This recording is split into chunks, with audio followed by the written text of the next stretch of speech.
Good morning, pop culture. We are live. It is Thursday, November the 8th, 2018. It's 7:51 in the morning, and it's time to start today's Good Morning Pop Culture. So there's no doubt you guys were aware of yesterday's clusterfuck of a show.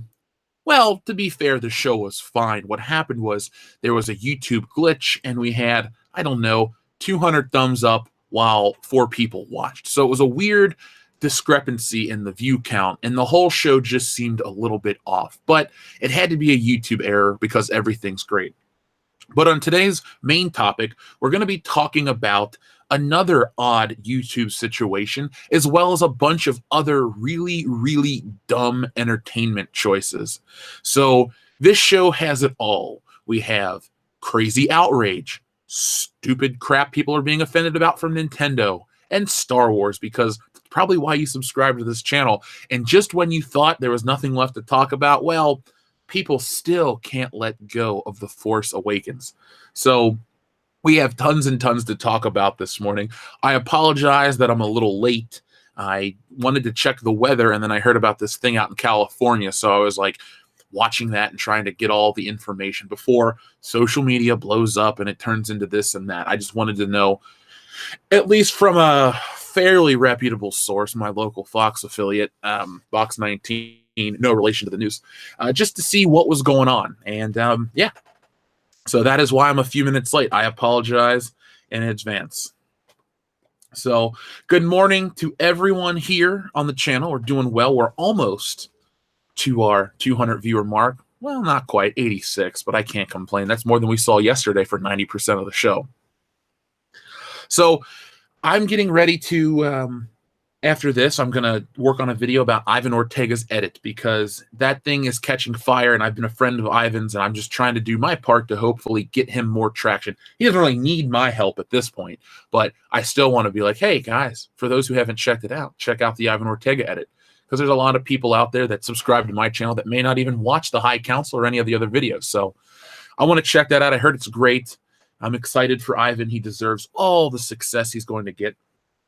And then last night I stayed up and worked on Stealing Solo for quite a while, so that was a lot of fun too. That book will be to you in February. I will ship it out in February of 2019. And if you're in a different part of the world, and some of you are, it may take a little bit longer because of international shipping and all that fun stuff. But if you're here in the US, it usually takes about 4 days from when I ship it out. So you guys are going to love the book. I love the book. And again, I want to thank everyone who helped make the book possible. So yeah, if everyone's excited for Ivan, I'm excited for Ivan. Seriously, the guy does some really great stuff. Speaking of great stuff, I've been working on this big secret video. I got some more ideas worked out. I'm trying to get a few more guests locked in, so be prepared for that. It'll be the best Fandom Menace video ever. Andras Takas, excuse me for butchering that. It's early, but thank you very much for your super chat. How do you think Solo would have done if it were to come out the usual time, so a month from now? Would a few extra months have helped? Well, Andras, I think besides The Last Jedi just being in such a close proximity to Solo, a Star Wars story, definitely the fervor around that film was just negative. That hurt. And I don't think a lot of people liked Solo.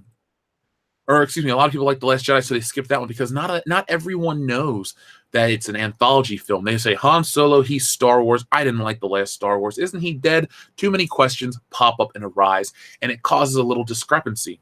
Cognitive dissonance, if you want to get serious. So no, I don't necessarily think that the film would have been a huge success had it opened in December, so about a month from now. What comes out in about a month? Aquaman, other stuff. Yeah, it still would have been people talking about The Last Jedi. And they still are in much different ways. But Solo, the Avengers didn't kill Solo a Star Wars story. Deadpool didn't kill Solo a Star Wars story. The Last Jedi, Rian Johnson, Kathleen Kennedy, Ron Howard, all the drama. Another thing, too, all the reshoot drama. After we've lived through the Batman versus Superman era and Justice League era with the reshoot drama and all the other hot garbage, people are reticent to go support a film with reshoots and this and that, because you think of the DC films, you think of Batman and Superman, and a lot of people hate those movies, the new ones. So I think the phrase reshoot springs to mind that negative connotation. If you notice yesterday when we talked about Shazam Captain Marvel, they just said something like additional photography or something like that. They used a different phrase instead of reshoots. Now, the article went out of its way to say these are reshoots just like other DCEU films, blah, blah, blah. So I felt like the article over on Screen Rant was trying to throw Captain Marvel, the real one, Shazam, under the bus before the film came out. But they wouldn't dare do that to Brie Larson's Stinky Cheese Captain Marvel because of reasons, because of ideology, because if that movie fails, well, then the whole world melts. No, that's not how it works. But no, Andres, Solo would not have been a huge success in December.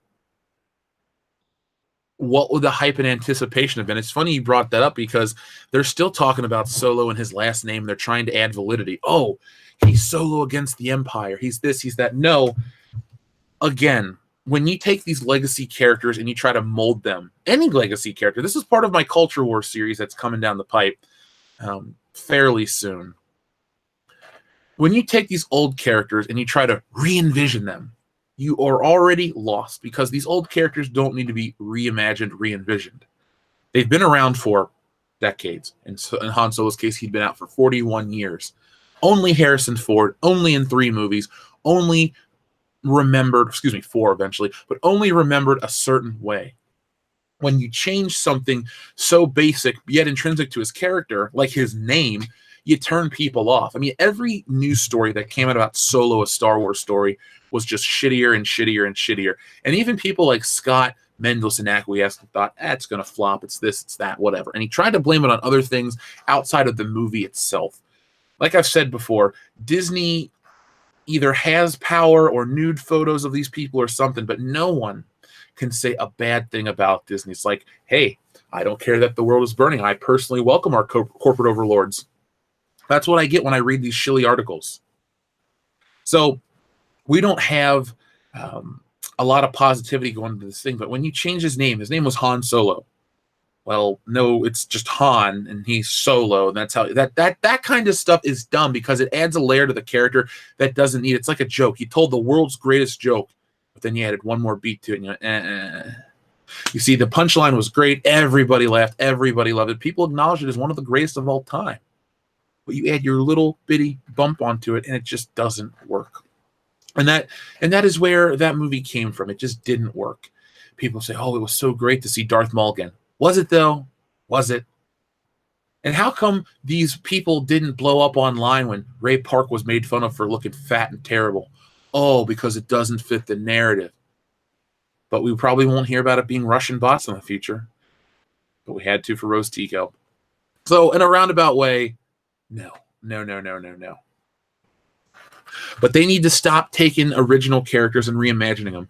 Lethal Weapon, the TV show, Willy Wonka, Knight Rider, Magnum P.I., Charlie's Angels. Just let these things from the past go.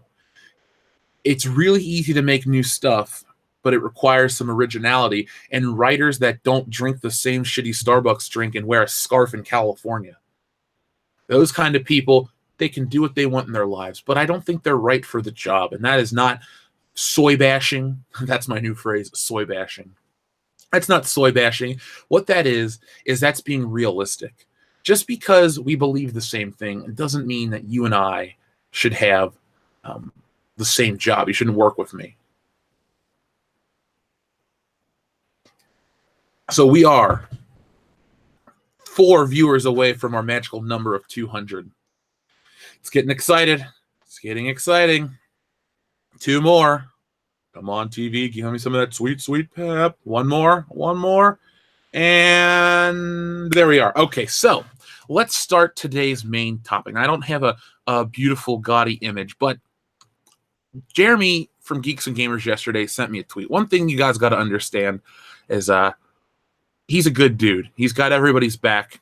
And after the High Council, I talked about how I wanted to live stream Red Dead Redemption because I had such a good time. I was having fun with it. The game is maybe a modern masterpiece. I did run into an issue, and I thought, this game pisses me off, so I'm going to stop playing it for a while so I can work on stuff. But I heard about this channel, this big channel with almost 500,000 subscribers called Scirocco, just Scirocco King of Quality. It's a gaming channel. They have all kinds of long-form video game Let's Plays, Red Dead Redemption, Overkill, Gran Turismo, all sorts of games. Now, I got Red Dead because I thought it would be a fun change of pace. I like to build a community here on the channel. I like to do a lot of fun stuff. But apparently, yesterday, his channel was taken offline because his character in the game punched a female non-playable character, which was really, really bizarre. And it made me wonder just how easy it is to get someone's stuff taken down by a complaint. Oh, you did this in a video game. You're violent. You're this. No, you're not anything. You played a game. I think that if these companies like YouTube, if that's going to run Rockstar ads and all these other things to promote the game, like PlayStation, well, then you don't really have the ability to censor what's in the game and punish other people for what you are paid to advertise for. Now, I know his channel was brought back online, but Quartering did a video first. Actually, before the Quartering's video came out, Jeremy had sent me a tweet about it, and I thought to myself, I'm not going to sacrifice the channel for Red Dead Redemption. I love the game, but it's really not worth killing this channel for. But it made me wonder about the bigger picture, about the bigger implication. It's what is the end game here on the platform? You would think that everybody bringing in viewers, making money, YouTube takes a huge chunk of it. They're winning on each front. They're by winning, according to Charlie Sheen. But this was just too spicy for YouTube. Yeah, there it is. I said the title of the video. And that bothered me, because where do we draw the line? When does the outrage offensive culture become, authoritarian law? Just because somebody on Twitter bitched about it doesn't make it a problem. It's a video game. Now, I don't advocate anybody punching a woman in the face or punching a dude or anything like that. I'm not for physical altercations and violence in real life. But if you're playing a video game, no one's hurt, and Rockstar allows you to do that. If Rockstar goes the Nintendo route, which I'm going to talk about in a moment, which pisses me off too, or they're going to censor the game to appease 1% of 0.0% of 0.0%, if they're going to go out of their way to alter their games and edit shit to appease these people so they can avoid these faux outrages, these faux rages, not only will I stop supporting them, I just won't get into the game community anymore, because where's the line? Where do you draw this stuff? I don't know where. We keep talking about the goalpost being moved. It's like, hey, touchdown. No, the goalpost is 20 yards that way. Shit, okay. Nope, now it's another 30. Now it's that. It just keeps getting more and more confusing. It's a maze. It's a labyrinth of what do you do? What is next? And I don't know. This Red Dead Redemption situation was just annoying and eye-opening at the same time. So I'm glad the guy got his channel. I'm glad he is back. I mean, 498,000 subscribers is incredible. I mean, I take pride with 76, essentially. I couldn't imagine 498 going on 500, then a million. We'll be there. That's why I'm going to play the long game and keep these things rolling. But it just makes me wonder, how do you guys feel about this? I get really angry when I hear these types of stories. No one was hurt. No one altered history. Get over it. It's a video game. You know what you can do? You cannot buy the game. But the fact that Rockstar shipped like 17 million copies already and people are just going nuts for this game, I think the people that bitch online may use social media and give a thought and a prayer and a tweet and a like and a share. But the people who are not in that outrage culture, they go buy this shit. And that's why these games make the big dollars. That's why these movies make the big dollars. And that's why when you infect quality classic entertainment with this crap, it falls apart. It's like back in the day, there was this old WWF promo. Vince McMahon sat in a room and he talked about, I'm going to kill my creation. I'm going to kill what I love with a dose of poison from the NWO. It's like they're injecting this poison into... We had it great. Things were great. Technology is advanced. Everyone has access to shit. It's at a decent, affordable price. life is good. But then you infect it. It's like a social experiment. Like, how far can we push it one way, or how far can we take it that way? And it gets dumb. And that's where we are. We're in the stupidity phase. It's going to take massive commercial failures, consistent commercial failures, to offset this new support for outrage culture. For example, A Wrinkle in Time flopped, but Avengers, Black Panther made a bunch of money to cover all those losses. What needs to happen for these companies, anybody, movie, TV, video game, music, for these things to wake up, is for this overly preachy one to fail. And then the big one to fail too, the blockbuster, the Star Wars. We had a Star Wars failure, but we need a sequel failure to, to really open their eyes, because they're still hiding behind the whole Han Solo's a white male. That's why it didn't work. Nobody likes legacy characters. It's funny, we all love Han Solo, but the movie really wasn't his movie. It was Kira's movie. It was Darth Maul's movie. It was Woody Harrelson's movie. Everyone had more agency. Everyone had more to do than Han Solo, the namesake of the film. So we need to get all of this shit just out of our system. This outrage stuff just, it ruins the fun. The fun police, like I've called them before in the past. They're not SJWs, they're not NPCs, they're the fun police, and they take away your fun. And here's the thing. You don't have to be quiet about it. Enough people reached out to help this Scirocco dude, and now he's back. But make sure when other channels that do the same thing, maybe they don't have 500,000 subscribers, but make sure that they get the same support and love too. You may not even have heard about them, but just the fact that a gameplay video from Red Dead Redemption, something that has been approved by Sony and Rockstar, who are advertisers on YouTube, it's like, let's say I drank a beer in a video, but then it gets shut down and the channel's demonetized because I drank I don't know, we'll just say a Miller Lite, because I've seen Miller Lite ads on YouTube. That doesn't really work. That is a double standard that needs to be addressed. Either don't take ads from Rockstar and PlayStation and Xbox, which you would never do because that's millions of dollars in your pocket, but don't punish or penalize people because they're playing the game that you advertise for. It's like almost like, being punished for buying the product that you are selling. It's stupid. It's beyond stupid. The Pui, thank you very much. Morning, Jeff. Morning, the Pui. It's always good to see you, my friend. Folks, yes, Chano Cyber 9 Avila, it's bullshit. We have 272 viewers. Let's get 272 pounds on that muff button. Lick the muff button, pound it, hit it, give it with that final melee smash. The show is just starting, and we got to get those likes up. Cinevereth653, thank you very much. It's a video game, an escape from reality. No one is getting hurt in real life. It's fine. Dude, I'm with you right there. It is an escape from reality, and no one is getting hurt in real life, but it just becomes annoying. It's like you can't do anything because this platform is going to snip your balls off. It's like, oh, you did this. Done. What? Where is it said? These vague rules just don't really work for anybody. It gets to a point where it's like, Jesus. And the thing is, I see people talking about outrage on both sides. If you just acquiesce and roll over and let people bitch and then get penalized for doing nothing, that's the problem, because you accept it. You got to fight for your rights, not your right to party, because the Beastie Boys already did that for us. But you got to make sure that these things just don't go unnoticed, because it's so dumb. I mean, we can definitely argue that, oh, don't do this to Star Wars, don't ruin the characters, don't do that, but don't ruin somebody's life at the same point. It's entertainment is in a weird place. And I don't mean like weird as in trippy and experimental, like weird as in bad. Like, why the hell are we here? That's all I can say.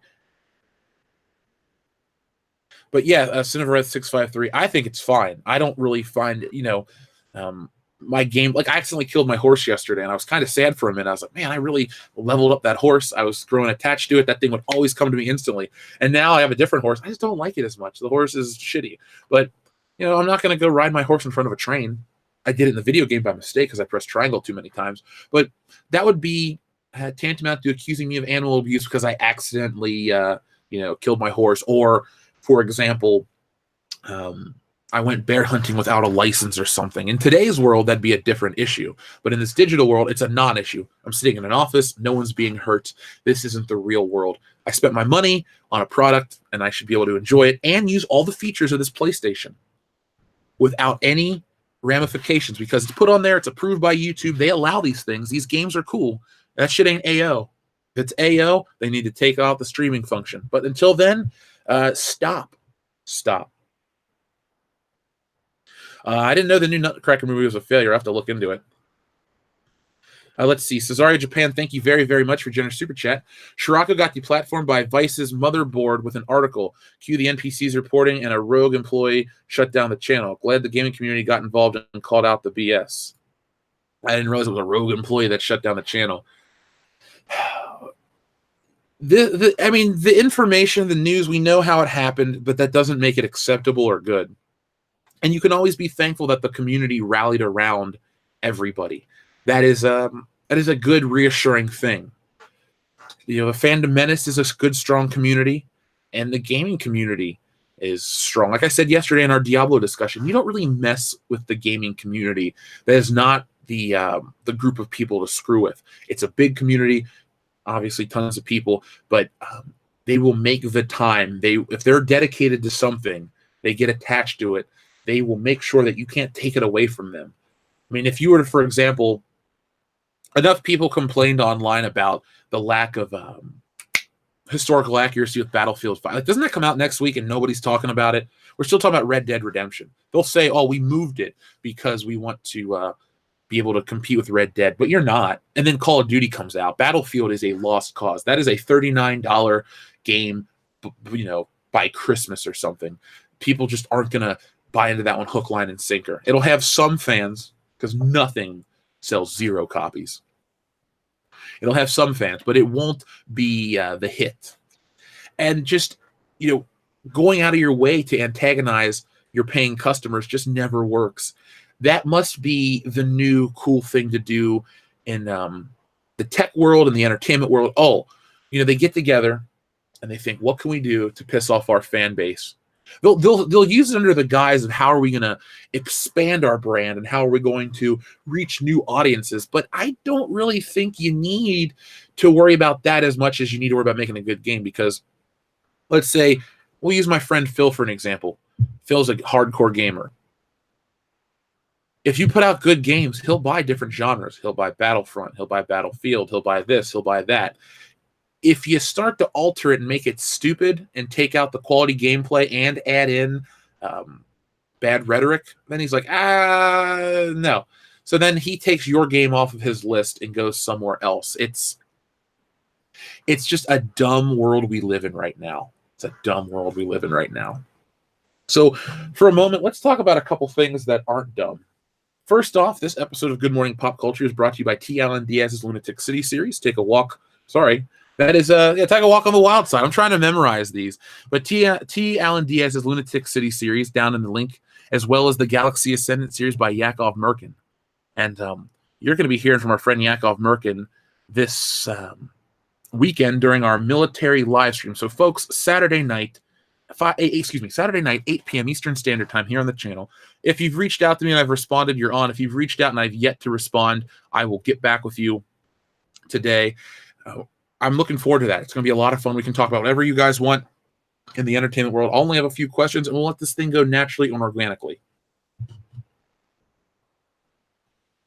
Mr. V, can you summarize your thoughts on The Force Awakens? It stinks, and I don't like it. You can tell me what movie that's from. High five.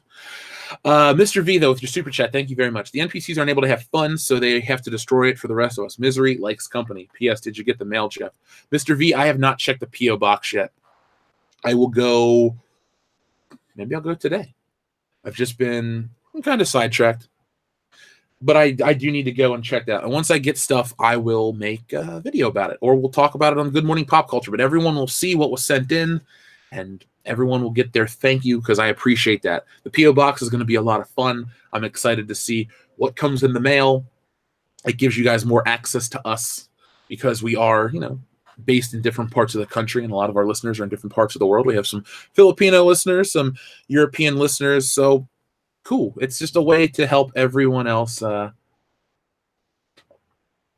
reach us and access us.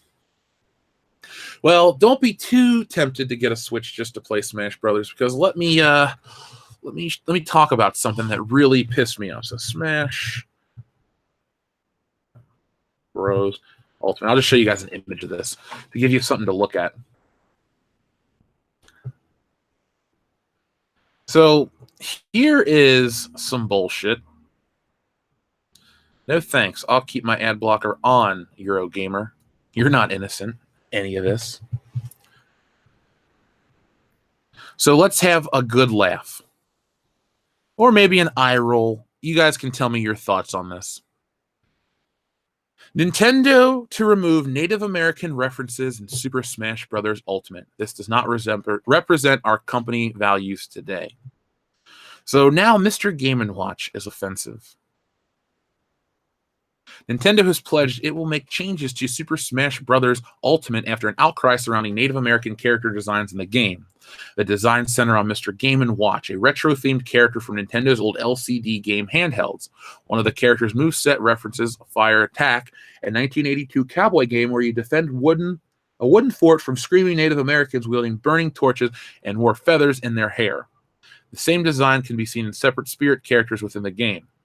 Nintendo previously edited Fire Attack when it was re-released on Game Boy as part of the compilation title Game & Watch Gallery 4. The feather was removed, the Native American character's hair, something Nintendo will now also do in Super Smash Bros. Ultimate. Nintendo has been planning to distribute an update for Smash Bros. Ultimate that removes feather from the silhouette of Mr. Game & Watch, Nintendo spokesperson told Eurogamer today. The original game on which this is a depiction of the character is based was released more than 3 decades ago and does not represent the values of our company today. We sincerely apologize, blah, blah, blah. Okay, so there's more video game outrage right now. Now, this one's a little...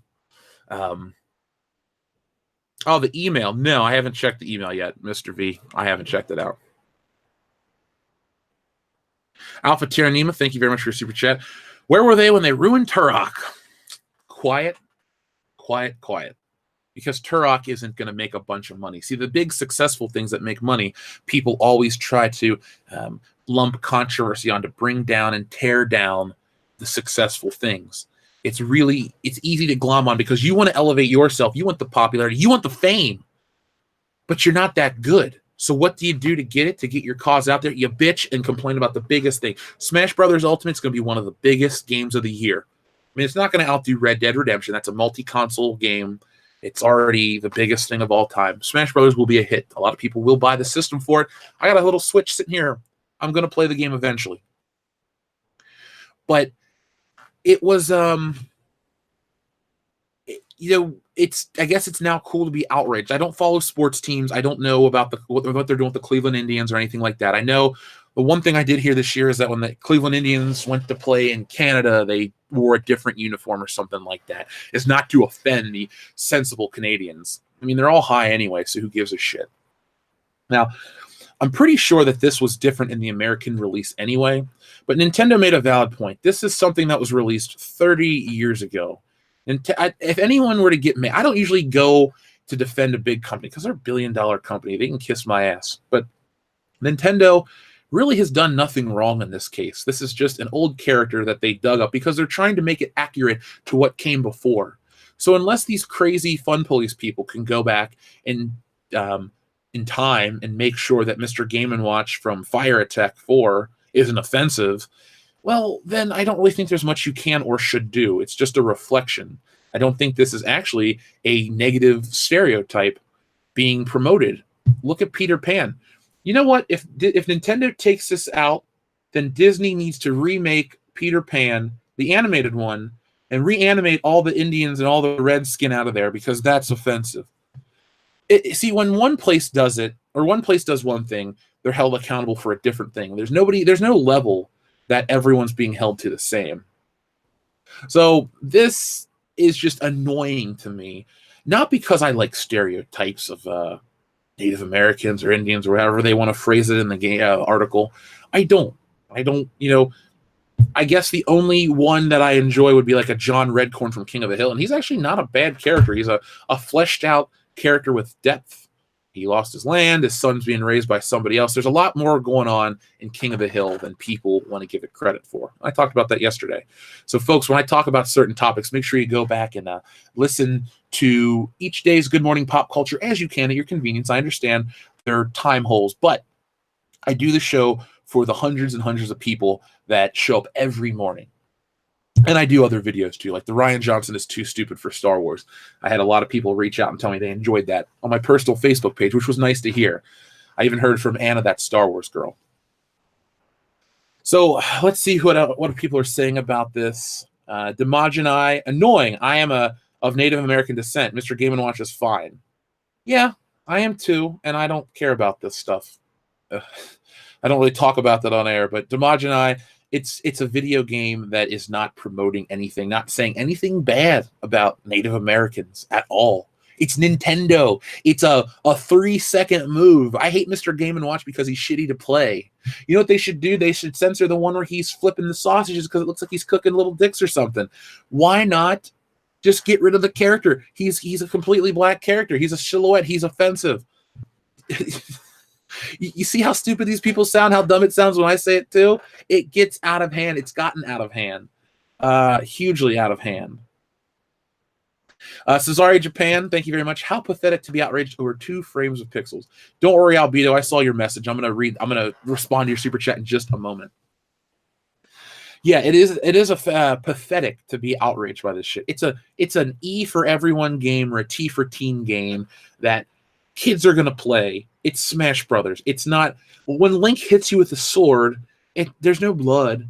This isn't, Legend of Zelda, Twilight Princess, where it's pretty dark or grim. Hell, even Ocarina of Time, he stabbed Ganon in the face at the end and blood shot out. So it's not really look, just because these games have action in it doesn't mean they're violent. I wouldn't call Smash Brothers a violent game. Red Dead, violent game. Smash Brothers, give it to a kid to play. It's just a fun time. So our friend Albedo sent in a super chat that says they're rebooting the Shrek franchise. Thoughts? Yes, I do have thoughts. I saw this yesterday. Fuck it. It's so dumb. Why not? Actually, my honest answer is, why the hell would you reboot Shrek?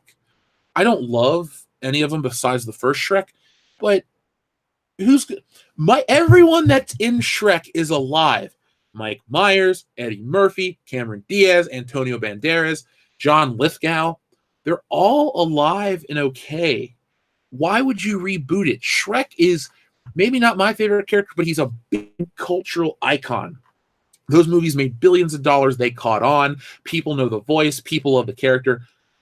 Why the fuck would you reboot Shrek? I could understand making another Shrek or retconning Shrek or something, but a reboot? An origin story? Something? That's dumb. Look, it's like Disney said, oh, we're going to reboot Pirates of the Caribbean that came out in 2003. And then DreamWorks is like, hold my beer. I'm going to reboot Shrek. So I'm waiting for them to reboot. You know what, folks? I just got word from our friend Mike Zero. Star Wars content from the future. This isn't Star Wars content. This is from the future, though. They're actually rebooting Captain Marvel. Yes, this new one's coming out, but they already have a reboot in the works. So you heard it here first, folks. Captain Marvel reboot 2021. Mark my words. But Shrek, seriously? Shrek. Don't give me this bullshit about a remaking of Shrek. That is there's no purpose to remaking Shrek. It's kind of irrelevant. Pull a Toy Story approach. There's a 4th Toy Story coming out. It'll be, 8 years after the last one came out. And another one was 11 years between that. And Toy Story's been out for, 23 years, and they've had coming up on 4 movies. Pull that approach. Don't make these movies every year like they were doing Shrek. There's Shrek 2, 3, forever. There are too many Shrek movies. Some of them suck. But a reboot, not this. It's too damn early. It is too damn early. Yes, being offended by a children's game is the epitome of 2018.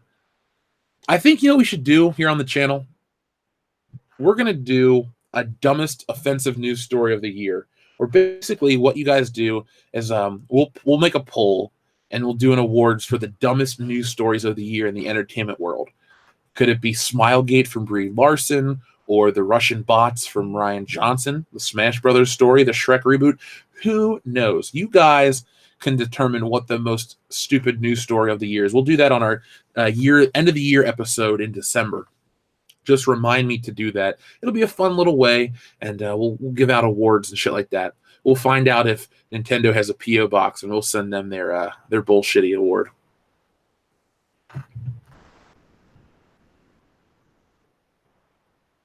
So here's some sad news that probably doesn't really affect anyone here.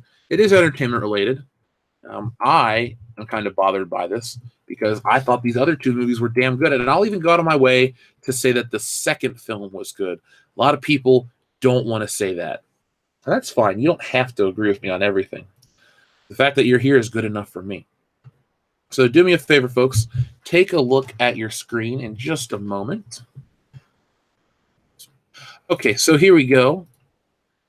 Tell me who this is on the screen. I'll give you 3, 2, 1.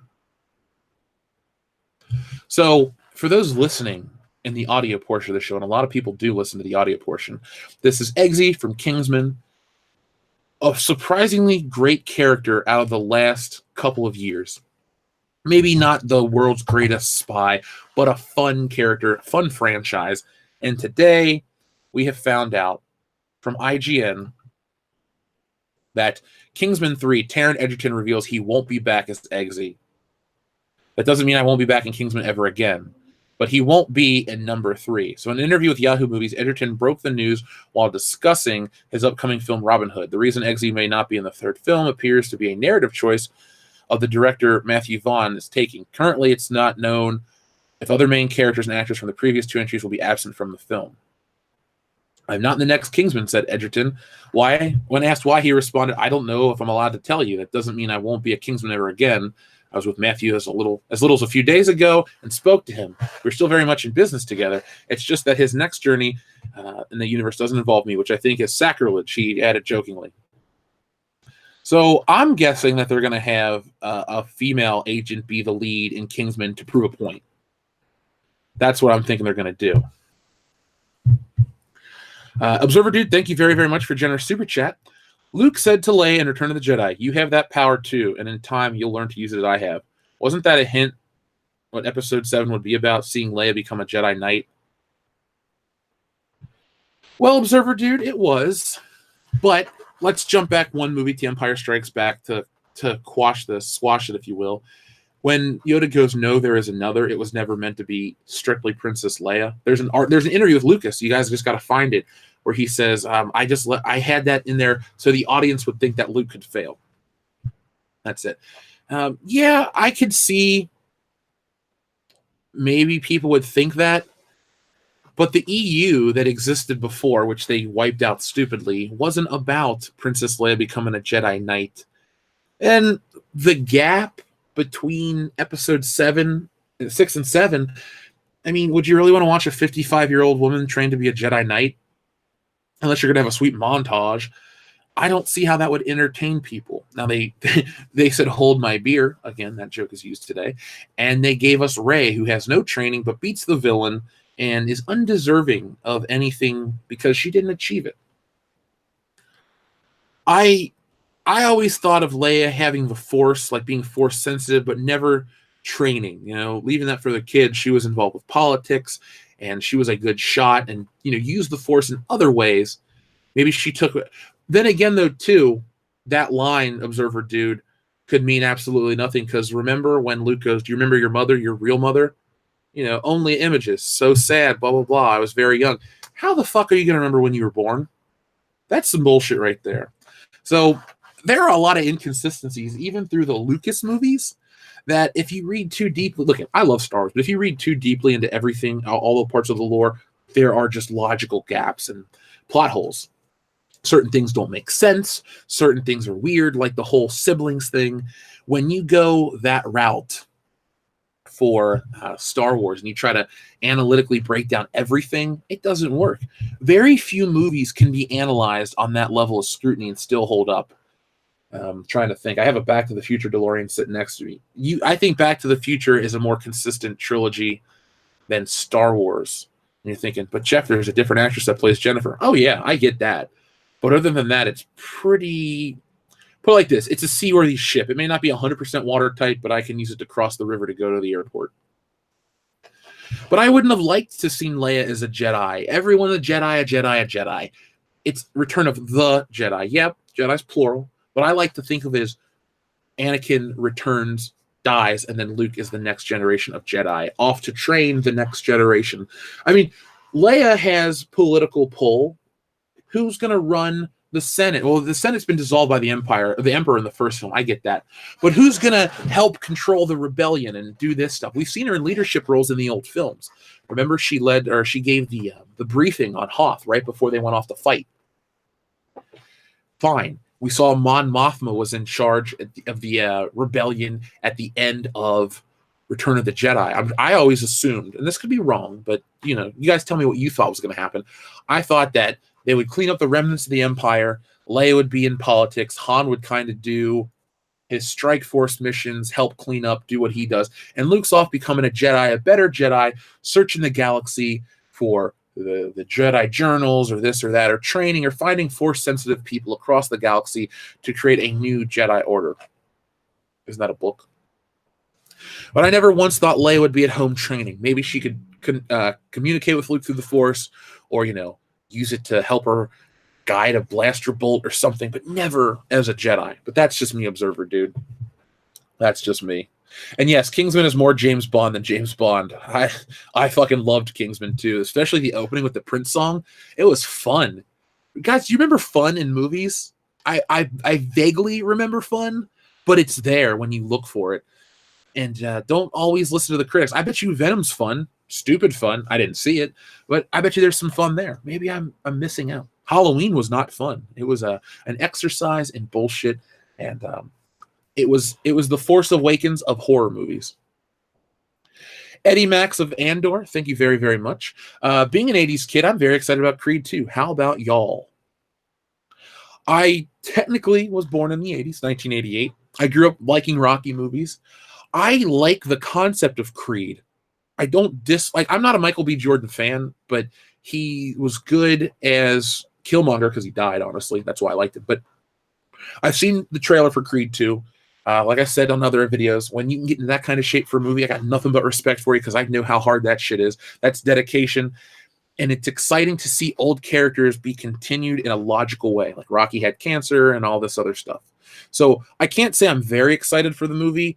I'm happy it exists, and I really want to watch the first one. I just haven't sat down. I own a copy. I haven't had a chance to sit down and watch it.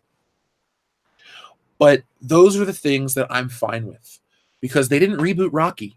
They didn't make Rocky a black guy. They didn't make Rocky gay or whatever. What they did is Rocky's Rocky. He's still alive and kicking. But Creed's son continues it on, and that way you can have a boxer movie about a black guy with Felicia Rashad and all this shit. That's how you can do it. You take what exists in the world and you continue, because no one bitches about SJW politics and Creed. It's not about this nonsense. Apollo Creed was in the first Rocky, and he's a great character. I hate when he dies in number 4. It's so sad. I just like Carl Weathers in general. He's a good actor. I really like the dude. But it makes more sense. I think that's why Creed has such a goodwill from the core fan base as well as this crazy whatever fan base too. Because like, oh, a movie with a black lead and this and that. Yeah, it makes sense because he's the son of a character that existed in a film from 1975. Yeah, Rocky 76. Yeah, Rocky 76. Jaws is 75. I think Rocky's 76. Somebody will tell me in the chat in a moment. But that's how I feel. I'm glad it exists. I'm not waiting to go see it right away, but I will watch it eventually. And I something about Rocky movies and Bruce Lee flicks that really get me pumped. There's an old Eddie Murphy skit. I'm not going to start to try to quote it because I'm not as skilled as Eddie Murphy used to be. I'm about as good as Eddie Murphy is now. I'll give myself that much credit. But 1980s Eddie Murphy, nobody did it better. But the point I want to make is go listen to that skit where he talks about how people come out of the Rocky movie and they're all, pumped up and they're going to try to start in fights in the lobby of the movie theater. It's great. It's so great. Let's see who else we had. We had a few more super chats rolling. Thank you guys very much. I appreciate it. Demogenai says, in the EU, she only trained after her tenure in government. Okay. That's in terms of Princess Leia training to be a Jedi, a Jedi. Have you guys ever watched Robot Chicken Stars? You've been attacked by a Jedi? And it's the insurance commercial. That's pretty funny to me. I guess what you got to do to keep the stories alive are fine. It is funny, though, is even though he's my favorite Star Wars character, Han Solo does at one point become redundant. It's like he's the pilot to the Death Star. He doesn't become redundant in the films, but after everyone's like training off to be a Jedi, all he can do is be a military man. But if you look at it from that point, I guess he's not redundant, because you go from he was in the military to a life of crime back to the military, and the military, we'll talk about this on Saturday, it's a regimented lifestyle, and you do your job and you rest and you do your job and you rest and you do your job. So I guess maybe he isn't redundant. Maybe he's the most realistic character. He's not out trying to be a space wizard. He's just doing the dirty work of the galaxy. Love of Knowledge, thank you very, very much. Today's guilty confession, I like the A-Team movie. Well, Love of Knowledge, I don't dislike the A-Team movie. Now, I saw it, was it 2010 when it came out? 2011? I saw it when it first hit DVD. Yes, DVD, because I was at somebody else's house who never accepted Blu-ray. But I was over at someone's house, and I saw it, and it was okay. I guess you feel about the A-Team the way I feel about Justice League. A-Team wasn't offensively bad. You didn't really need to remake the A-Team, but it was self-aware, and the casting was right. What was his name? Rampage Jackson is Mr. T. Obviously, he doesn't have the charisma for it like Mr. T does, but he wasn't bad. And the scene with the tank from the airplane was pretty cool.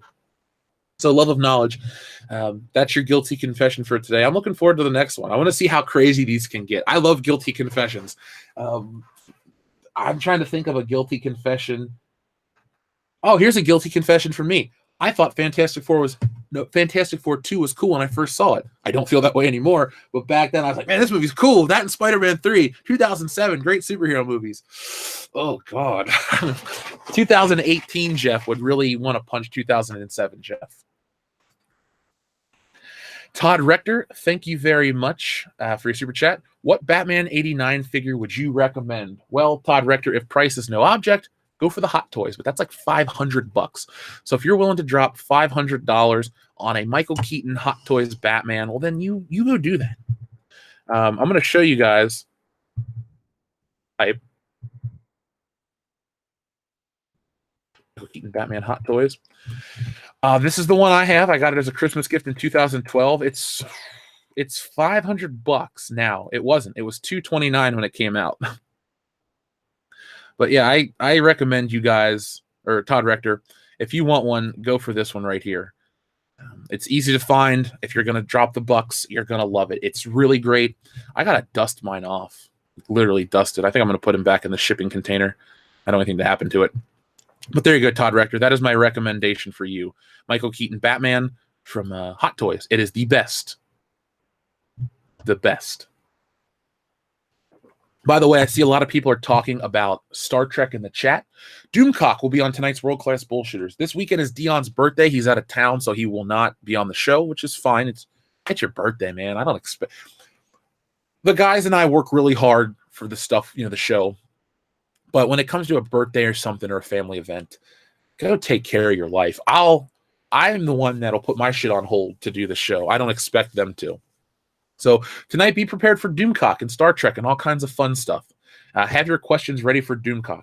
We love to hail Doomcock. We always will. But he is a really smart, insightful dude. He's got a ton of stuff to talk about. So it's going to be a lot of fun tonight. We have Doomcock, Kendo, Nick. We're going to be talking about all the hot button issues and entertainment tonight. And I'll see if Doomcock can even join us for World Class Bullshitters after hours. I can't promise anything, but I'm going to do my best. So patrons who have been out there, thank you for supporting us. I just want to let you guys know, if you're listening, there will be this week. We usually record on Wednesday, but Kendo had to work because we're trying to get everyone's schedule open for Sunday night, where we record our super bonus episode 150 for everyone out there. So that is why we weren't able to do our Wednesday recording and put that up this morning. So you'll get after hours tonight, as always, and then we'll record episode 150, and then we're going to start pumping out more content on that front as well. Just, you know, people's schedules had to open up a little bit. So, yeah, Dr. Coffin Nails, they finally got the bat symbol on his chest right, because they would always put that generic one on all the toys back in the day, but they got this weird one. I have this thing. It is incredible. If you can actually pop open the back of the skull and move his eyes. There's like a little joystick. Multiple mouths, they just like pop off and they're magnetic. It is a damn fine it's a damn fine toy. I suggest, if you can afford it, to pick one up, because they don't make them anymore. And the one from Batman Returns isn't as good. So there you go, Todd Rector. There is your answer, my friend. If you guys need any help on collecting, you just come to me. I know what I'm talking about. So let's see. Speaking of talking about, what are we going to talk about next? I see it. We talked about the Han Solo thing being stupid. I'm not open to changing the legacy, the lineage of a character. I don't like it at all. So we'll stick with Star Wars for just a moment. So Star Wars Rey's Force Awakens visions hit another Jedi temple. So somebody earlier said, I think it was Kenny Powers in the chat, who said, this video game outrage is the most 2018 story of the year. Well, this is the most new millennium type of article, because it's trying to make sense out of things that were never intended to make sense. When you look into certain old films, there's layers. Like, I've never seen Citizen Kane, but people say, oh, this represents this and that. Okay, fine. But you reach a point where you've exhausted all the possibilities of what things could represent.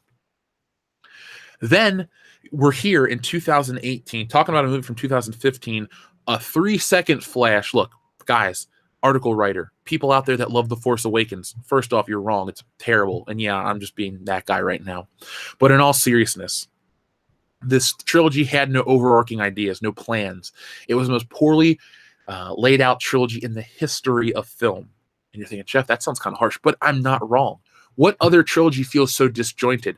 Oh, just because Luke Skywalker is in the same location that the other film ended in doesn't mean the movie's tied together. Everything else doesn't work. That means this movie takes place like the day after the previous film, and everything just happens over the course of like 4 days, therefore nullifying the achievements of the characters, because they don't achieve anything. It's just like, oh, I got home from work and now I'm sitting in traffic. That's what The Last Jedi is, sitting home in traffic, the equivalency of that. But they're still trying to talk about Rey's Force vision. Oh, Maz Kanata, that's a story for another time. No, it ain't, because the other time happened and you're fucking flying around on a jetpack and a hologram. Whoop-de-doo, that's awesome. That's what I paid money to see. An orange anus flying around in a jetpack. Does anyone genuinely enjoy Maz Kanata? I mean, be honest. If you do, I'm not going to chastise you. But she's Kmart Yoda. And now that we have Yoda back in Star Wars, even he feels like Kmart Yoda. The funny thing is, they can show you the characters on screen. They can reimagine the puppet and do all these things, but they can't capture the spirit. Even Darth Vader, while he looked cool in Rogue One, the voice was off. The joke was off. They can't. There's nobody, maybe Chewbacca and R2-D2 are the two characters that they got right in these new Disney Star Wars era films. Or Disney era Star Wars films, excuse me. Chewbacca, you can't tell. They use the same voices. The mask is right. There's really no complaints. R2-D2, you can't fuck it up. C-3PO is a little bigger because, you know, Anthony Daniels is older. And he randomly had a red arm. Don't get me started on that fucking red arm. That is the biggest plot hole to sell toys ever. Ever. Astorath, thank you very much. Jeff, Empire's lightsaber duel is the best in the property. Change my mind. Astorath, I don't want to change your mind, though, because that's the thing. I think it's the best lightsaber duel in the property as well. Since you brought up lightsaber duels, I guess we're going to have to go there for a minute. Oh, heaven forbid. Talk about something fun on the channel. The lightsaber duels are not about the pizzazz, the flips, all this shit. The lightsaber duels are the physical embodiment of the internal conflict in Star Wars. They understood that. That's why the lightsabers were used so sparingly as well, because when the lightsaber came out, you knew shit was about to go down. Like in the first movie, Darth Vader isn't revealed to have a lightsaber until the end of the movie. Right? Yeah. He doesn't pull it out or do anything in that movie. He just chokes you. He chokes you this and that. So then, when Obi-Wan, who is known, shows Luke to have a lightsaber, Obi-Wan pulls his out, Vader pulls his out, and they fight. And you're like, okay, that's kind of cool. And the fight was about, we meet again at last. The circle is now complete. When I left you, I was but the learner. Now I am the master. Only a master of evil, Darth. And then they fight. Maybe it's not the most perfectly choreographed fight, but it's about a master and an apprentice coming back together to fight. And there's a lot of stuff going on. I'm going to jump over your Empire one for just a moment, too. Vader and Luke at the end of Return of the Jedi. Look at how hesitant Luke is to fight Darth Vader. It's not about flips and jumps and all this crazy shit. I will not fight you, Father. If you will not join us, then you will die. All this stuff. The eternal optimist Luke Skywalker. And I'm not getting these from marketing blurbs, Ryan Johnson. I'm getting these from the movie itself, the thing that you didn't watch. You can say, oh, I watched Star Wars. Well, watch it again, motherfucker. Watch it again. Understand what you missed. What you missed was a lot.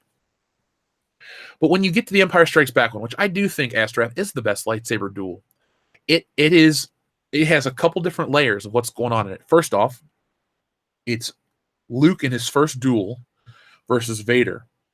So it's good versus evil. That's neat. That's the most basic thing it is.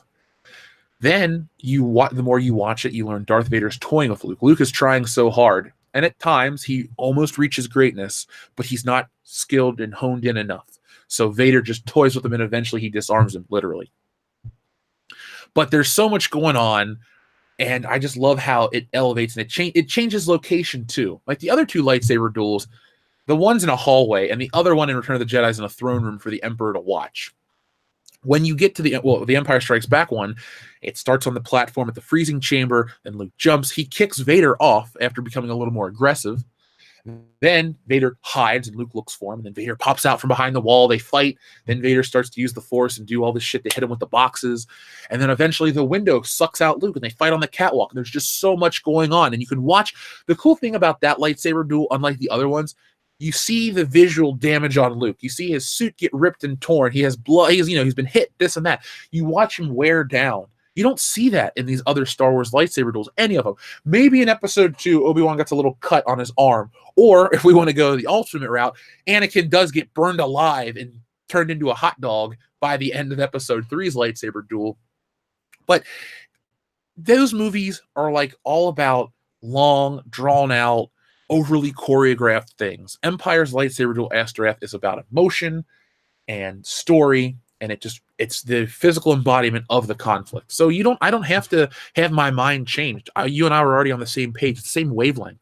Empire Strikes Back, best lightsaber duel. Maybe it's not my favorite Star Wars movie, but I understand why people consider it the best, because it is truly a great film.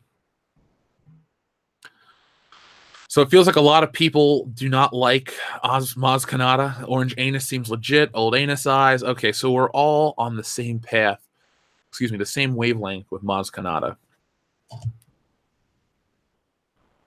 I'm sorry that my phone keeps buzzing into the microphone, but I guess I'm in a comics chat with all these people. Okay, well, that is something I'll talk about later. Let me just mute this thing because I got good morning pop culture to deal with. That's actually, it's a good thing. So this Star Wars Rey Force Awakens vision, like, my biggest problem isn't the fact that the movie sucked. It's that we're still trying to harp on it and glean things out of it like it's important. It wasn't. It was a ploy to make a bunch of money. It worked. Let's go. So let's see what they're trying to say now. What's interesting is now the rainy night scene in the Force Vision featuring the Knights of Ren, Kylo and his acolytes stand surrounded by dead bodies in the middle of a storm as lightning crackles. In one of these blasts, in the top right of the frame, a silhouette of a structure can be seen. It consists of a large center pillar and two thinner spikes on either side. Brightening the image gives you a sense of distance. It's far off in scale. It looms large, and you can see the image below. Okay, making sure this article wasn't from 2015. The immediate suggestion from the design of this structure is that it's somehow connected to the Jedi. Well, Star Wars explains how Vader can return in 9. No.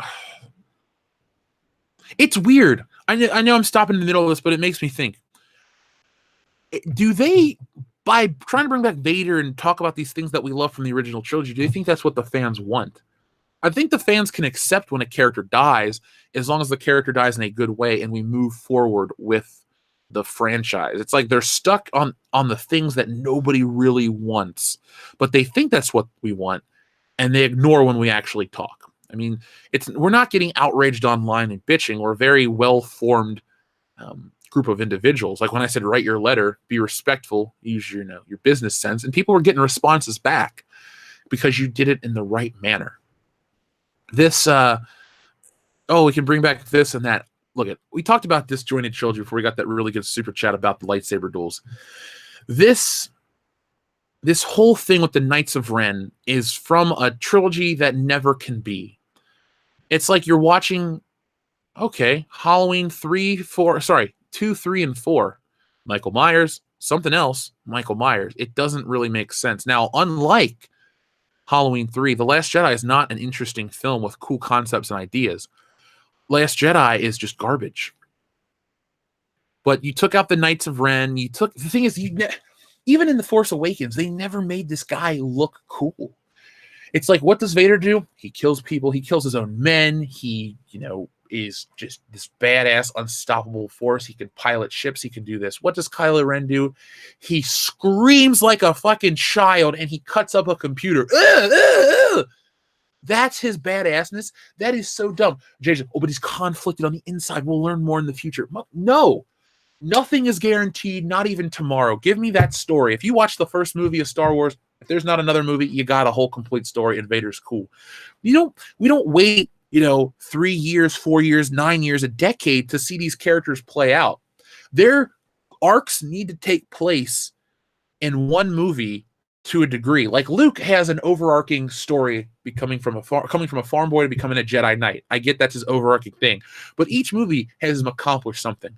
First one, he goes from the farm boy to rebellion hero and pilot, but not a Jedi yet. Then he goes in Empire from training to be a Jedi to being defeated to learning his lesson, and then it will get resolved in the final one. They never built anything for resolution. That's the biggest problem. And yes, the Knights of Ren did have potential. They could have done all this cool stuff. We had never seen... back in the prequel era, it was always the rule of two. A master and apprentice, no more, no less. Okay? The rule of two is kind of stupid, but I get it. So then we get to this new era where it's like, oh man, there's a fucking army of Sith Lords. What? Okay, that could be really cool, but it's not. It's a flashback. It's a dream. It's a nightmare. It's bullshit. It's something. It's something. Pagan God X, thank you very much. Old hero in hiding because of his creation. New hero looks for him. Old refuses to act until new hero is in trouble, then sacrifices himself to save everyone from his creation. The Last Jedi or Tron Legacy? You decide. Well, that is a good point to make. It's an embarrassing point to make too, because they're both Disney films. It's like they didn't try to come up with something original. But Pagan God X, I thought Tron Legacy had some charming moments. Dare I say, really good moments. Visually, it was cool. People say, but The Force Awakens or The Last Jedi is visually cool. Not really. It borrows heavily from Empire and Jedi, so it's not original. Tron Legacy and Tron 1 came out, 30... Is it 36 years? No, it's not 36 years apart, is it? 82, 02, that's 20. Okay, so 28 years apart. Technology is massively different. The things that the things they did in Tron Legacy were never even able to be thought of in the original Tron. Now, I don't have the same emotional connection to Tron as I do Star Wars. That's very obvious. The only Tron thing I've ever owned is the Tron Legacy soundtrack, because that is a damn fine soundtrack. But when it comes to those comparisons, I definitely see that. And maybe people could use that as an example to prop up The Last Jedi or tear down Tron Legacy. That's fine. But at least Tron Legacy did something different and new and had something worthwhile and interesting new characters, like Olivia Wilde's character. I liked her. Flynn's son was just okay, but he wasn't bad. Was it Gareth Hedlund or whatever his name is? He was in some movies for a minute. These people were, at the worst, they were just stereotypes, cardboard cutouts, non-existent characters. They just existed. They were flat and cardboard. The people in Star Wars The Last Jedi were offensively bad. And by offensively, I don't keep saying it like, oh, I'm offended. I mean, they're so bad it hurts. Maybe I should rephrase that. Holdo, Rose Tico, DJ, what's his face, is Benicio del Toro's character. All these people were dumb. There's nobody that was even cardboard and just non-offensive. Everyone went out of their way or were made to be just annoying. Canto Bite made no sense. I mean, even if you look at Canto Bite in that bar from Tron Legacy, what Canto Bite have? A bunch of fat puppets and some stupid jokes. Tron Legacy at least kept it kind of serious, had some kick-ass music, and looked cool. I'm not saying Tron Legacy is this deep artistic piece of filmmaking, but it's just it's more disposable than The Last Jedi. And when Tron Legacy failed, that was it. We weren't bombarded with articles, hit pieces, thought pieces about you need to feel bad about this and that, and oh, you're a sexist if you didn't love Olivia Wilde's character. It's like, what? I just the character was whatever. But no, if it's not the Star Wars love, if you're not bending over literally to praise it, you're the problem. And that's where the Last Jedi problem stems from, beyond just being a bad film. But they are similar. There's no debating that, Pagan God X. And I need to get a copy of Tron Legacy and watch that film again to see how I feel about it 8 years later. It came out in December of 2011. Oh, it'd be 7 years. Or was it 2010? Yeah, it'd have been 2010. I need to go back and I need to watch that and see how I feel all these years later. If I'm blown away by the spectacle, if I was just, young in college and drunk for a lot of it, or, there was some more depth. But I'm glad that this message was brought to us by the NWO. Your super chat was too sweet. Mareth Dealine, thank you. Just tuning in. This movie is nothing but neat. Just tuning in. This movie is nothing but neat. Bought a man who makes and sells sweets. His antics and drama and kids and their mamas. These two movies are quite the treat. I'm guessing you're going with Willy Wonka and the Chocolate Factory and Charlie and the Chocolate Factory. Mareth Dealine. Oh my God. I love Willy. Would anyone watch a Willy Wonka and the Chocolate Factory stream here on the channel? It wouldn't be something that I would expect a ton of people to show up for. Maybe 75 of 75,000, which is embarrassing. But, you talk about feel-good movies. Some people want to watch Pay It Forward or all this other crap.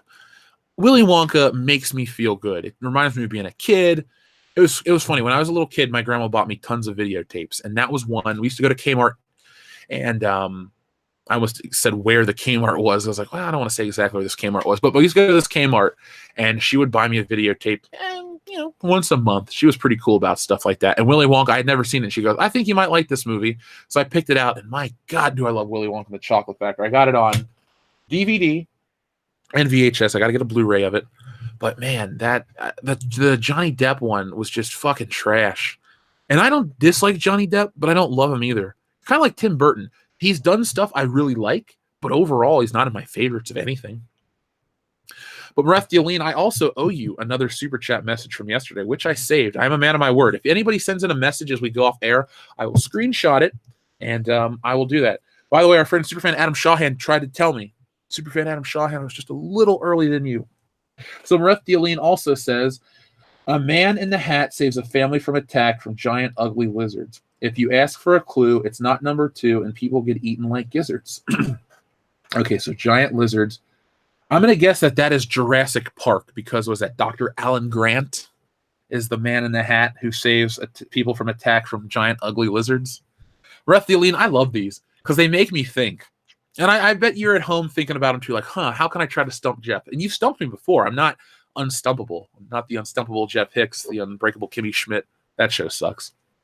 But I think I got you on Jurassic Park. Let me know.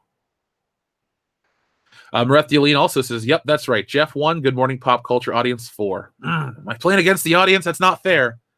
You can call me Ken Jennings if you want. Edie Hogima, thank you very, very much. The Last Jedi characters were really badly scripted NPCs. No personalities, no use. They'd follow you around, get stuck on random objects, run off, come back, aggro everything in the room, etc. Is it wrong when you said get stuck from objects? I just thought of Rose Tico's shoulder getting stuck. Hey, come back. Hey, come back. Hey, come back. You can't leave me. We got to fight this with saving what we love. Saving what we love. Like, I can just imagine Rose Tico just being stuck.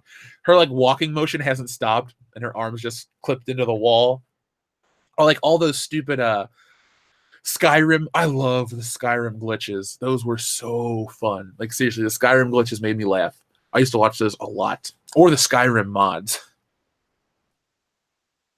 But yeah, those characters don't have characters. It almost hurts to call them characters. Non-playable characters, again, doesn't really fit because the non-playable characters in Red Dead Redemption have more agency than half the people in these Star Wars movies. Like that one older lady that works in the rebellion with the big nose. Like they keep putting her on screen like she's going to do something, but she doesn't. At least look at old characters like General Raikan, who seems like a nobody, who has his own action figure and people do like it. He at least has lines of dialogue and matters. General Dodonna, again, gets his own action figure and people bought it up and he made sense. It's so funny how a franchise from 40 years ago can make a figure from every person ever in the movie and people buy it up, be it out of collection, people that want to be completists or people that just like the characters. You know, you can watch old movies. You can watch most movies and everybody has a favorite character. Maybe, and every character is someone's favorite. Maybe you watch Back to the Future and you like Goldie Wilson. That's your favorite character. You think he's inspirational. Cool. Or you like Biff for some reason. I like Biff. Biff's a great villain. But there's all these characters that have something that connects with you. When you get to The Last Jedi, what do you connect with? And I'm not trying to be funny. Tell me what you connect with in The Last Jedi. Unless you're an entitled piece of shit, nothing. And we don't have those type of people here on the channel. So that's why Kylo Ren doesn't connect. That's why Kylo Ren isn't, isn't this great villain. I don't know if they're rewriting Doctor Who, but I have been in connection with one of our listeners. I'm going to try to watch these new Doctor Who's and get back with you with a video because I know Doctor Who lore fairly well, not enough to be like, oh, I'm an expert.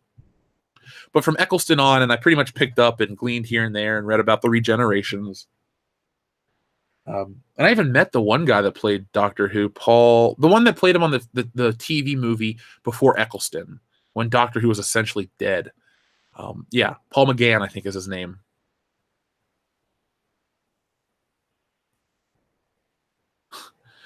Okay, so I connect to Holdo's muff pretty good. Ugh, that's a muff I don't want to connect to. The thing is, Laura Dern has never been an actress I dislike until now. I don't even think I dislike Laura Dern, but she's always been in movies, and I'm just like, okay, it's Laura Dern. Okay, her character is here. I groan when I see her pop up in The Force or The Last Jedi. That is just, oh my God, she sucks.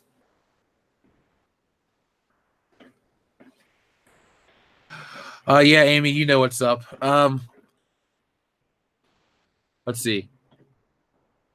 I've been checking for shipping options. The Jewel Must I want to send. I have an option for a bit more than $40, but they don't ship to P.O. boxes. Any address I can send it to.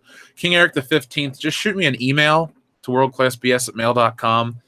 Oh wait, no, you can. I have a street ad. This P.O. box has a street address. I will. Let me look into that after the show and shoot me an email to remind me, and I'll look. I'll try to get it because I have a thing where you can. They'll ship to anywhere. I have a street address for places that don't do P.O. boxes like Amazon. I got that extra option to avoid any problems like that. But Domehammer made a good point. Disney doesn't design any characters, Star Wars characters. They just go for generic sci-fi look. That is true. And I think talking about generic sci-fi look, that was the biggest problem in terms of cinematography with Rogue One. It didn't look like, I mean, the costumes did look like Star Wars, but the cinematography did not. It's funny. J.J. Abrams tried to sell you on that lens, guys. It's the same lens from Tatooine. So you remake Tatooine. Thank you, J.J. Abrams. But they sell you all of these little things that they're trying to tell you, but they miss the overall message. And that's basically what Disney Star Wars is. They try to sell you these little bitty things, but they miss the overall message. And depending on how you feel, you're either annoyed, offended, or pissed off. It's funny how people are talking about Rockstar, how they offend everybody. Rockstar really does have their finger on the pulse of parody and satire. I have an MP3 on my phone that's up through GTA 5 maybe. It's all of what should we call it? All the commercials and all the talk radio and stuff. They make fun of everything, left and right politics, all of that stuff. It's like Leanne Forget says, everybody's got an opinion, and opinions are like assholes, and everyone stinks. That's what she says. And look at Leanne Forget. Her name is Lie and Forget. Richard Burns, Dick Burns. I mean, come on. They're just They are the masters of parody. Rockstar is, and I don't think they've actually lost it. They tried to take it serious with GTA 5 or 4, but 5 came right back and fixed all of the problems. And that's why I don't really fear, but I will definitely be heartbroken if they become 2018 Rockstar instead of classic Rockstar, if that makes sense. Let's see. Astereth, thank you very much. Because we're having fun destroying Disney Star Wars, why in Rogue One did they operate from the Yavin base instead of an abandoned one on Dantooine? Huh, that would have been really neat. The abandoned Dantooine base. Let me see if I can come up with an answer for you. So, honestly, they went to Yavin base for nostalgia. That is why they did it. Because, guys, I would put down good money. Not a Duke's Brothers bet, but like serious cash money. Your mama style, if you understand that reference.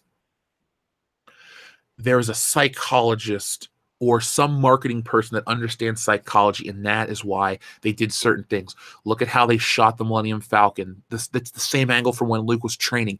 They're doing things, these psychological triggers that they're going to use to get you to lull you into this sense of security, familiarity, acceptance of, be it whatever they're trying to push agenda-wise, or the fact that they're being lazy with the script. They're putting these triggers in there for you to where you go, I remember this, I remember that, and then you think of the original Star Wars and you get all warm and fuzzy on the inside. And you go, oh my God, yes! That is what they do that for, Astaroth. That is what I firmly believe. That is why they chose that. Now, the abandoned base on Dantooine would have been cool because Star Wars is one of my favorite movies, second favorite, but the first one's my favorite Star Wars film. You know, she lied to us. I told you she would never consciously betray the rebellion. All that shit.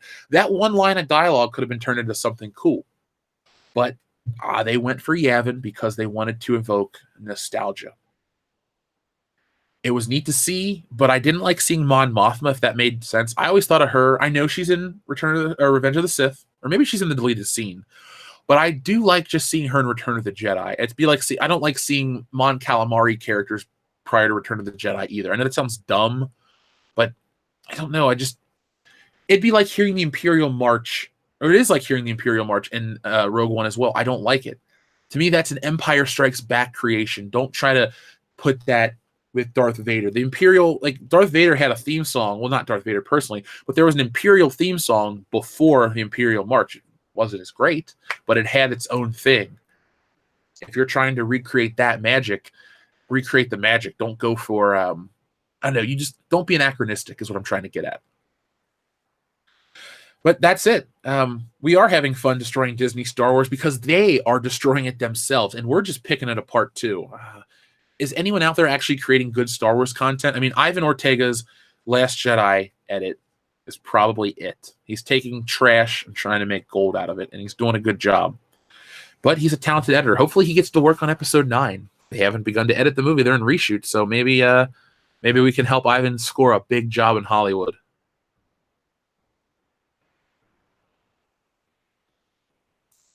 I haven't heard of the Carl's Jr. commercial with the soccer mom, the overweight soccer mom. Mainly because we don't have Carl's Jr. here in Ohio. We have a Hardee's, but not close by. They kind of all closed.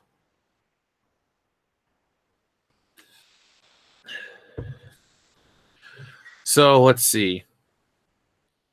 Are they manipulating nostalgia, or do they just enjoy the nostalgic feel?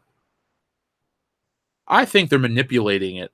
They're manipulating it to make you accept anything else they put in the movie. Because they sold you all that shit. Chewie, we're home. All that crap with the Millennium Falcon they tried to sell you. It worked. But people have been alerted to it, and they don't really pay attention anymore. Hardy says someone, look we don't have Hardee's, so I can't really claim on it or talk about it. Yeah, Carl's Jr. is a Southern thing. There's some in Kentucky and Tennessee. Like when I go to Gatlinburg, they're there. But It's not really something that is normal for me.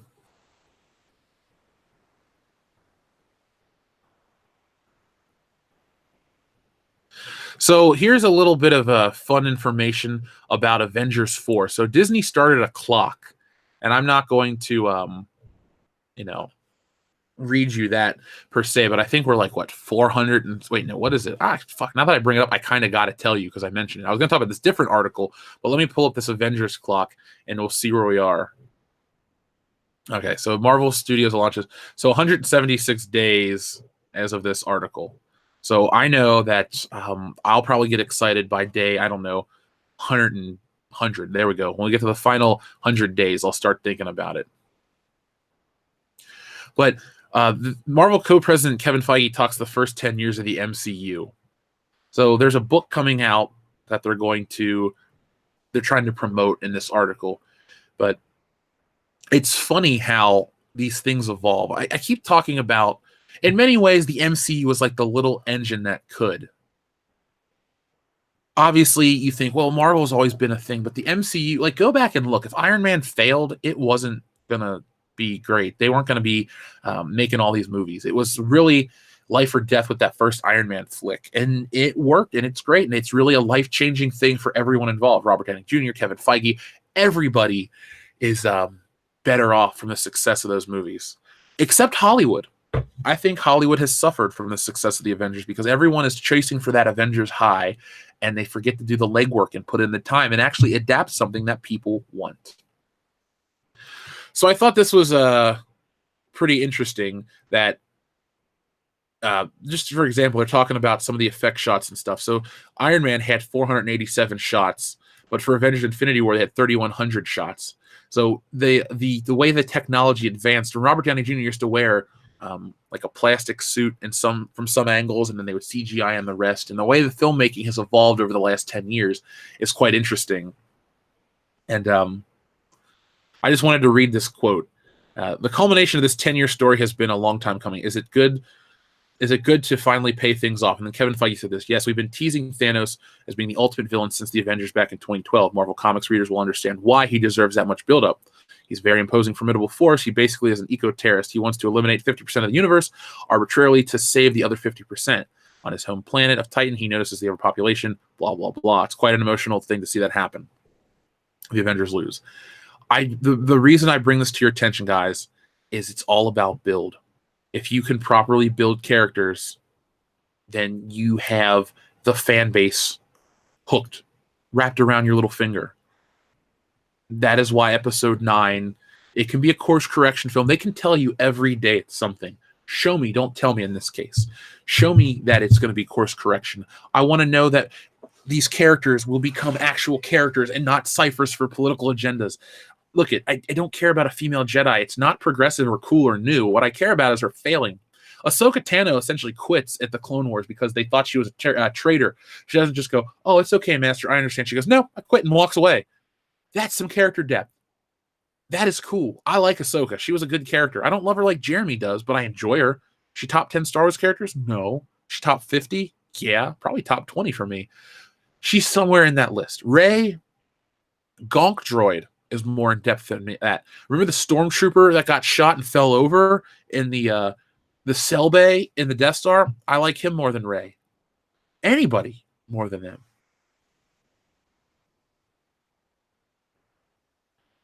So we had a super chat from the Real Last Jedi. Thank you for being the Real Last Jedi. We appreciate it. You're the Jedi we need. Time travel pops up in Episode 9. We all riot. Yeah, time travel is not Star Wars.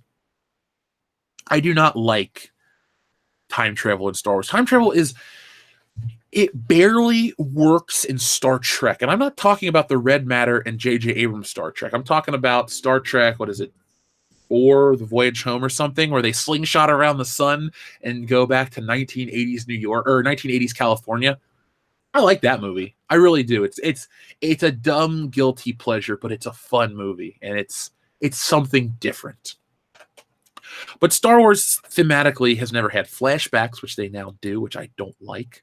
They've never had time travel, which just doesn't feel like Star Wars. Star Wars is more science fantasy than science fiction.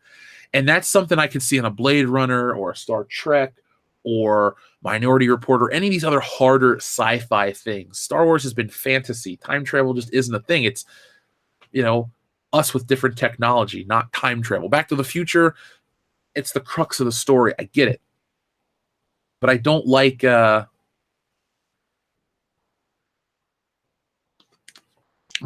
in Star Wars. And I won't riot.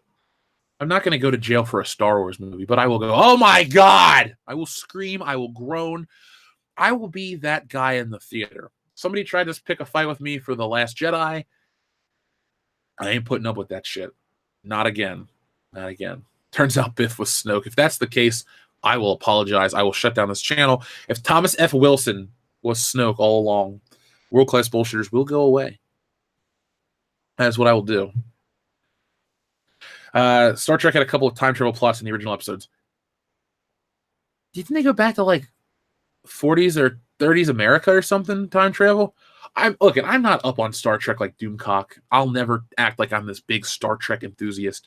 I picked up a couple action figures. I like the original show and the cartoon, but that's really the extent of my Star Trek knowledge. I've never read a Star Trek book. I do have a Jean-Luc Picard figure from back in the day because I thought he was cool for some reason. So I'm sure I know 1% about Star Trek. I like the culture around Star Trek. I think meeting the Trekkies and then the Trekkers, however you want to change the nomenclature, they're an interesting group of people, and I like the conventions and documentaries about Star Trek, but I have not delved in the way Doomcock has. I don't live in that. That is Star Wars for me. That is Miami Vice for me. That is Back to the Future, Power Rangers, Batman. Other franchises are what I'll dive into like that. Do you reckon time travel is being implemented because of hack writing, and they need to retcon it? Yes, I think that is definitely the case. Is what they need to do is they're going to rely on that. If they do it, it's to rely or to cover up the fact that they had hack writing.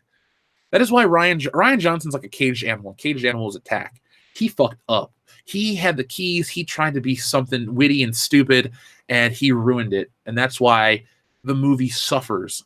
Like I said a while ago, most disjointed trilogy in history. It's broken. It's broken structurally. And J.J. Abrams, unless he can mind wipe us all or take us back and remake episode 8, you can't fix this. There are so many stupid things. The one thing that people were excited for, the return of Luke Skywalker, is gone. They blew that. They blew their load. They ruined it. You see The Force Awakens, everyone's like, oh, where's Luke? Where's Luke? Oh my God, there's Luke! I didn't even scream for that. I just went, oh God, it's the end of the movie. Because I wish I could make a video that showed my emotions during that movie. Just go back and listen to the first podcast. You can hear me go, I am emotionally gutted. And then we were off. Those words, emotionally gutted, started my journey to World Class Bullshitters greatness. Let's see. YTP Mania says, first off, thank you. Knights of the Old Republic is 4,000 years before The Last Jedi and 4,000 times better. I'm not going to argue with you on that one. It's 4,000 times better. It's not that hard to be 4,000 times better than The Last Jedi. We're, 200 times better than The Last Jedi on our worst day. But I need to play that. If I ever get an Xbox One X, I'm going to play that game in its entirety because I feel like I missed out on some of that back in the day because I thought it was a straight up turn-based RPG, but then Razorfist told me you can change the combat and have it be real-time, and that's all I care about is the real-time stuff. Alpha Terranema says, Ray, I bypassed the flux capacitor. Oh, no. If you want me to die of shock, Back to the Future starring Daisy Ridley as Marty McFly. I may choke. I may facepalm so hard my hand goes through my fucking head. You can't make those types of jokes on the show because it hurts me. It stops the flow of the oh God, no. Alpha Terranema, thank you for everything you do, but no. I'm not. I can't. I literally can't right now. Jeff, just make a comic about your reaction to watching The Force Awakens and sell it. Oh, I'm 10 steps ahead of you, my friend. I know that's a joke, but that's how Stealing Solo starts. Oh my god. That is like the ultimate in fan reaction to something. It's like, I didn't like what you did so much that I've gone out of my way to create countless hours of content as a response to you. No one else has done that. Not only did Johnson ruin The Last Jedi and make Episode 9 almost impossible to create any continuity with, to Episode 7 or 8, he actually damaged The Force Awakens 2, hurt the past and the future. Well, Tim Riggs, that's an achievement. That's a new lap record. Brett Ratner fucked up X-Men 3, but he only fucked up X-Men 3. Rian Johnson is amazing. I think J.J. Abrams has to secretly hate Rian Johnson because that is the man who has made his job so hard. You know, J.J.'s like, I'm done with Star Wars, but because J.J. Abrams could never be a father because he never finishes. He just never. He starts something and he leaves right in the middle of it. The guy is now being tasked to close out this trilogy. This is a first for J.J. Abrams. Like, he followed up Star Trek with Into Darkness, but he didn't finish that trilogy. He has to finish this trilogy. And that's like the first time he's ever done that. Most of his movies seem to be open-ended and stupid. Excuse me. And now he's going to be forced to do this. So I'm interested to see if J.J. Abrams has that ability. If J.J. Abrams has the ability to finish something, I'll be very impressed. Jeffrey Jacob Abrams. Are you hearing me? Do it, man. Do it.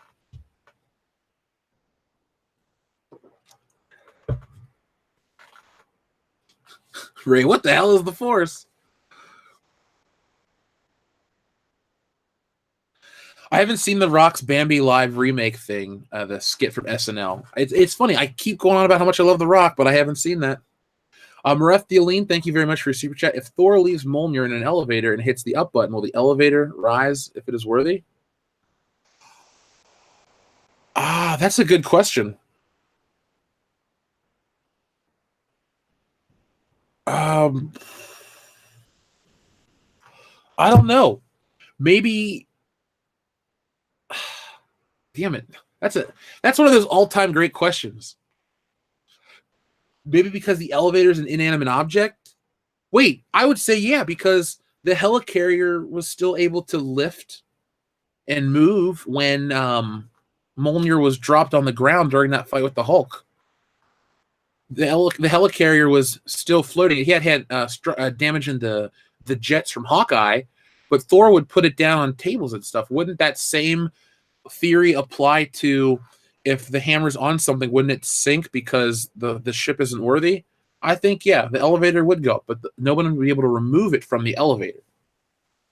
Because remember, we think it's magic, but where Thor comes from, science and magic are one and the same.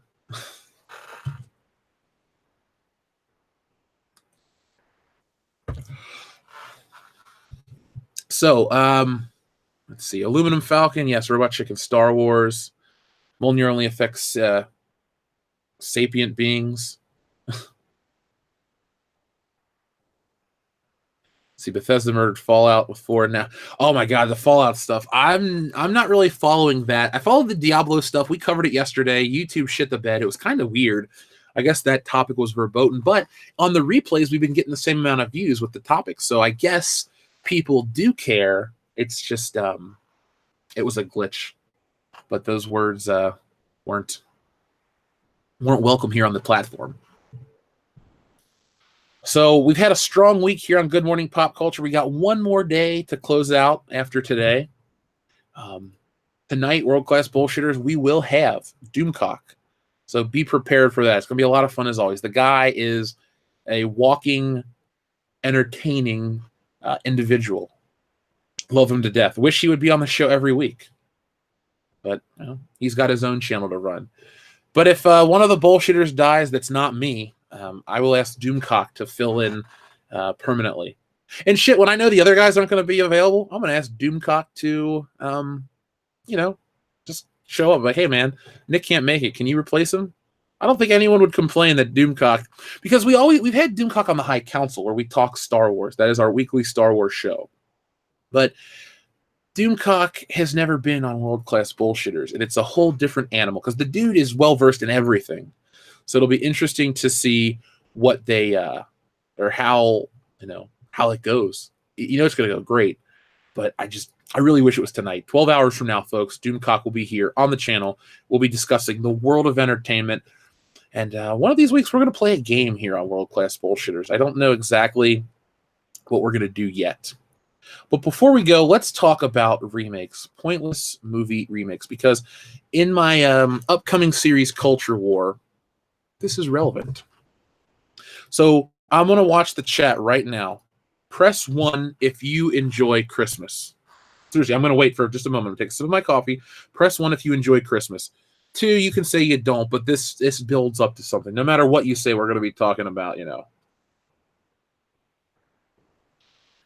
Okay, so Damien is the first person. Okay, so we're getting... Oh, superfan Adam Shawhan loves Christmas so much. It's 2 1s.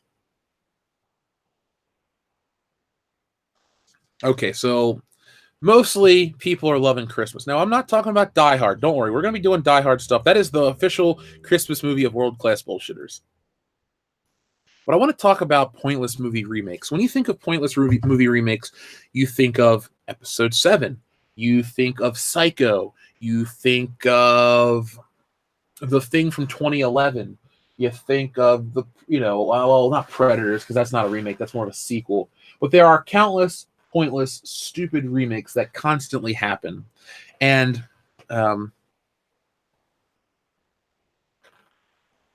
Secret Rebel says, when you said you wouldn't give $2 to Disney, is that Black Series? Does that mean Bespin Leia? It's gorgeous fig. I've seen it. American Trent has 2 of them. Why isn't Trading Places a Christmas movie? It is. It is. It's a great movie. Trading Places is a movie that will offend people today. So I strongly suggest everyone watches it. Trading Places is a 8 out of 10 movie for me. It's funny. It works on every level. It's a little spicy. It's a little testy. Some people would call it racist, but I think the overall message is it's not about where you come from. It's how you finish. And street smarts and book smarts can come together to outsmart the biggest, the oldest of money. Okay, so here we go. Not a Home Alone remake. I didn't realize they were remaking Home Alone, but I wanted to talk about The Grinch, this Grinchy, crappy remake that... oh, if you can hear me right now, just for a moment, folks, my web browser froze again. So hopefully the show is still live. I hate when this happens. It only happens when I try to screen share on Google Chrome, which is, you know, the preferred platform of YouTube. So I won't be able to read your chats for a moment. I'm going to have to pull it up on my phone. It says we're still live. Okay. The preferred... we can hear myself too. Okay, so I got the chat pulled up in front of me. Yes, 10 for Trading Places, all kinds of stuff. So I was going to talk about the Grinch film. Yes, the Autist Whisperer, you beat me to the punch. It is about the Grinch film. So IGN just rated it. And currently they've given it a 6.3 out of 10. And here's the thing. I like Christmas. I love how the Grinch stole Christmas. It is one of my favorite Christmas traditions. The animated version. And I don't mean this new piece of crap. I don't mean the Jim Carrey one. I mean the 1960s at 6, or is it 67? Chuck Jones animated special where he's voiced by Boris Karloff, and the guy that was Tony the Tiger, was it Thurl something, sang the song. The Grinch, you know, You're a Mean One, Mr. Grinch is a song I listen to. Surprisingly, I can listen to it all year. Like if I'm by myself and it pops up on my phone, I will listen to it. But the Grinch is just...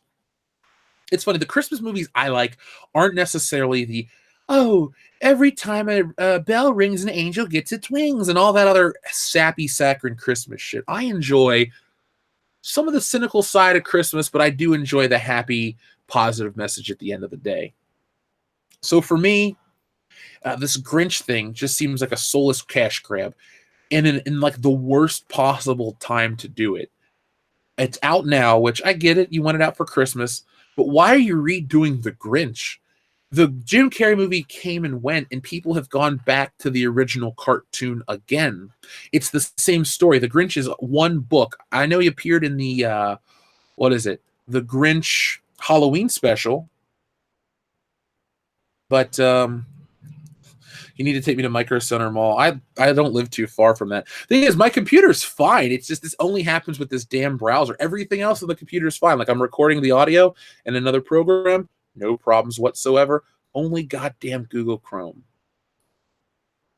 So, let's see. Mareth Dialine sent in a super chat. Thank you very much, Mareth Dialine. Would you be interested in a Tombstone watch party? If so, I'll hit you up after work.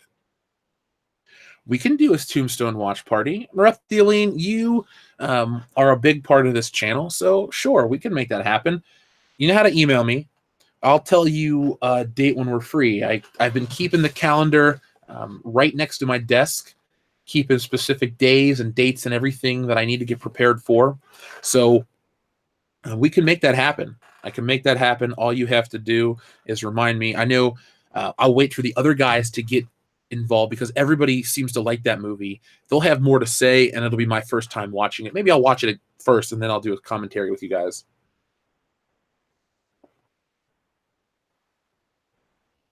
Yeah, Alpha Martitilis is in the same boat as I am. But yeah, if you guys want Western stuff because of the popularity of Red Dead Redemption 2 right now, yeah, let me talk to the other guys. Maybe next weekend we can work something out. Dion is out of town because it's his birthday.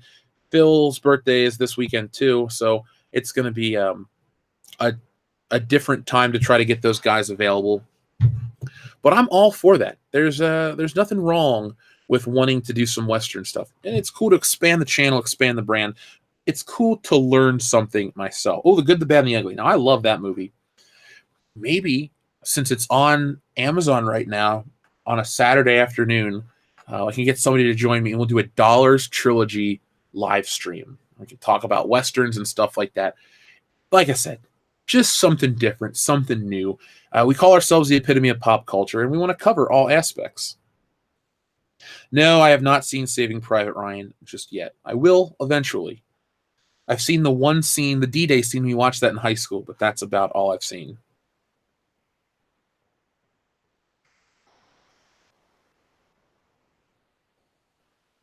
Jeff, the 9th film will flop, but we will get the blame. That's blame I'm willing to take. Oh my God, these toxic fans, they killed Star Wars. Well, then don't fuck with these toxic fans. If we wield so much power, why test us? I mean, I'm not trying to, wave a walking stick around. All I'm trying to say is if this is such a problem, then why go against us? You don't need to make the movies just like we like, but admit that they kind of sucked and that you're going to change. We don't need to change. You need to change. No. We like Star Wars. It was great. You ruined it. Blame, don't you mean credit? Yeah, true. Yes, Mercutio, they don't want to own up to their words. Yeah, Superfan Adam Shawhan, everything is your fault. That's the reason why I didn't have Cracker Barrel this morning. Because I live too far from a Cracker Barrel, it is your fault. What about Lord of the Rings? I'm interested in your commentary on it. Yeah, I could do Lord of the Rings. Again, I've never seen it all the way through. I've seen part of the first one and the end of the third one. Yeah, fantasy is not really my forte, so it may not be as positive, and then people unsubscribe. You don't like Lord of the Rings? I quit the channel. I mean, that's how some people get. I know that sounds really shitty to think people are like that, but people do get like that. It's like, oh, you didn't love the Clone Wars revival? I'm unsubscribing. Well, then you heard that it's too violent for Disney and that they're going back and re-recording episodes. So sorry, I had the maybe I didn't have my future Star Wars content, but I did know it was going to happen. I'm not saying it's going to be Lord of the Rings is going to be bad, but I don't enjoy sword and sorcery types of movies. So I'm just letting you know that I'm already coming in maybe with a chip on my shoulder at a disadvantage. I don't know how to phrase it, but Lord of the Rings, I will give it a fair shot. It was popular and it did all this shit and people were going on and on about it for a decade. It might be amazing. I tried watching a Harry Potter movie, didn't like it. I saw the Hunger Games, didn't like it. So the thing is, guys, I'm really, really open to watching these new and different movies. I just don't know. Some of them I've seen, some of them I don't like. Conan the Barbarian gets a pass, and Willow. I don't like Willow, but I do like Conan the Barbarian. Arnold Schwarzenegger's just so damn cool. And the ending kicks ass.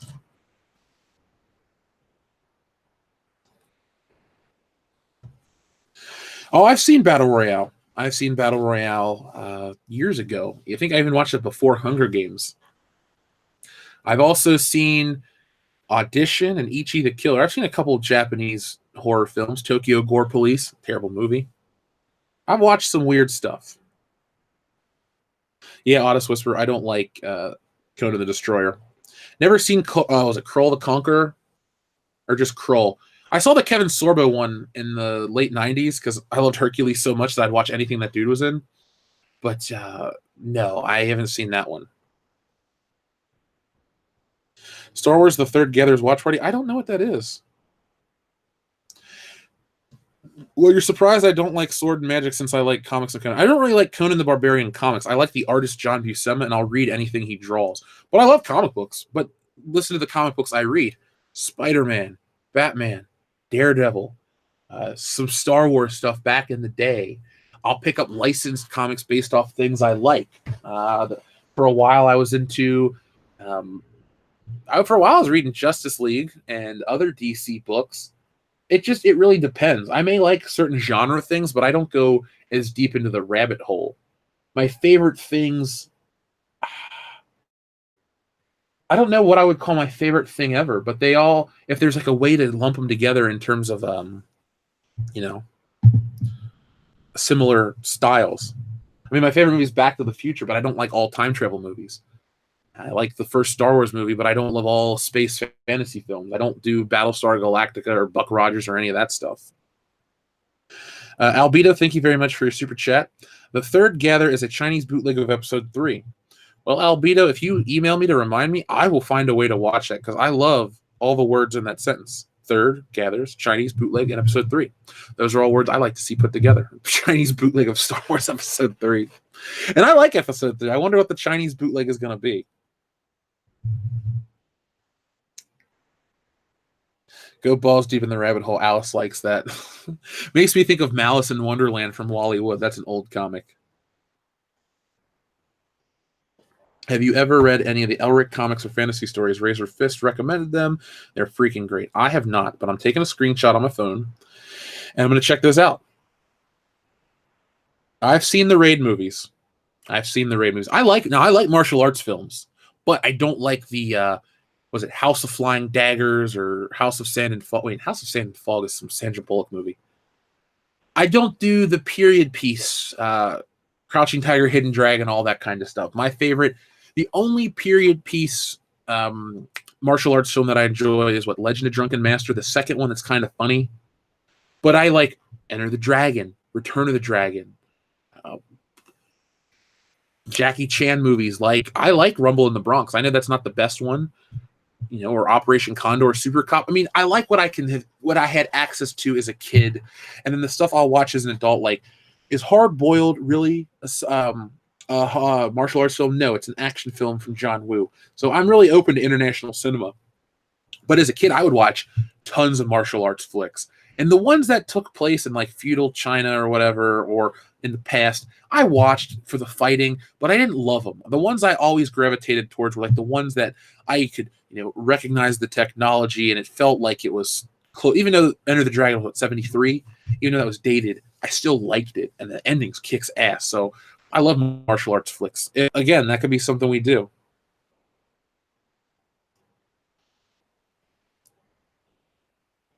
Dread, we need more of that film. Yeah, Dread was awesome. I saw that in theaters. Oh, I love Lethal Weapon. I love Big Trouble in Little China. Those are movies I enjoy. But Lethal Weapon, man, it was funny. I wasn't sold on Lethal Weapon the way Dion was, but once I eventually watched him on Netflix, I was like, these are great. And then I bought them on Blu-ray. I stand by Lethal Weapons. What do I think of Ron Cobb as an artist? He is the set design for Alien.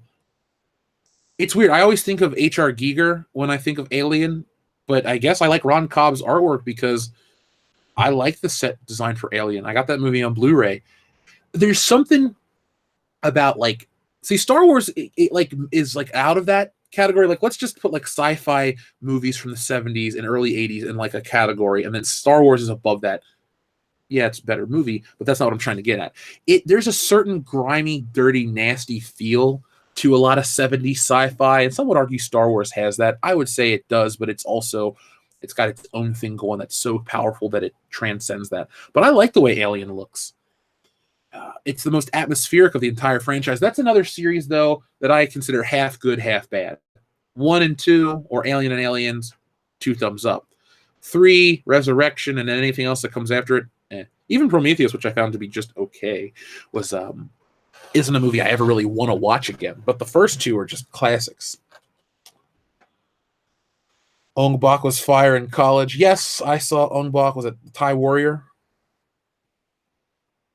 Oh, we should do a Dread commentary when Dion's available. Have I seen the Ip Man movies? Is that Donnie Yen? I feel like I may have seen Ip Man 3. People are loving. Let's see. EVS has not seen Big Trouble in Little China. Well, I mean, nobody's perfect. Die Hard 1 and 2. I don't like Die Hard 2. I like Die Hard 1, 3, 4, 2, and then if I have to, 5.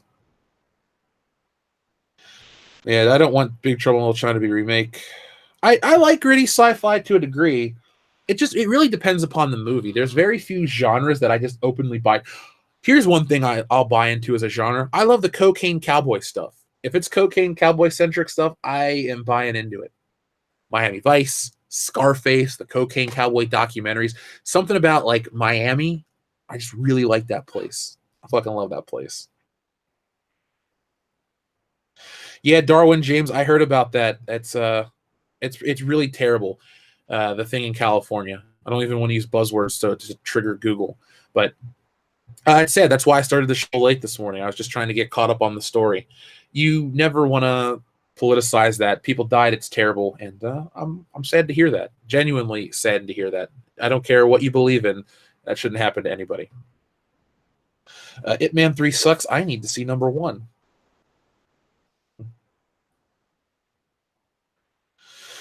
Die Hard 2 is fantastic, if only because you get to watch Meat from Porky's get stabbed in the eye with an icicle.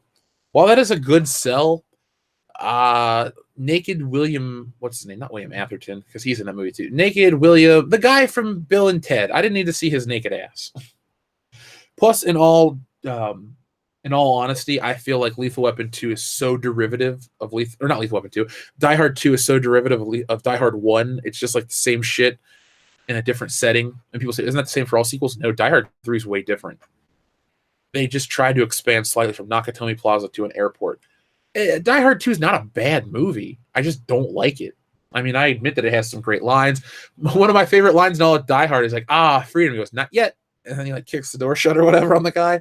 Yippee-ki-yay, Mr. Falcon. Like, I like moments from the movie. I own Die Hard on Blu-ray, DVD. I would buy John McClane action figures if they made a new good one. It all depends.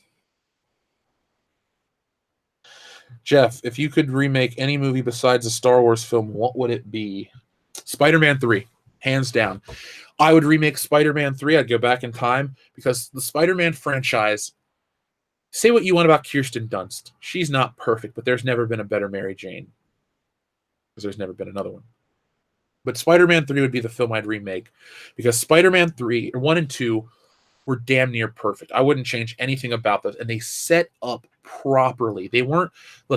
There's the post Spider-Man 2 era where Avi Arad and all of his infinite wisdom is trying to set up 1,000,001 spin-offs. It's like, great, Avi, shut up. Let's focus on the current movie. Spider-Man 2 was great. 10 out of 10 for me. Wouldn't change a single thing. 3 was the biggest disappointment because it comes off the best superhero movie ever. I would remake that in a heartbeat. That's all I can say.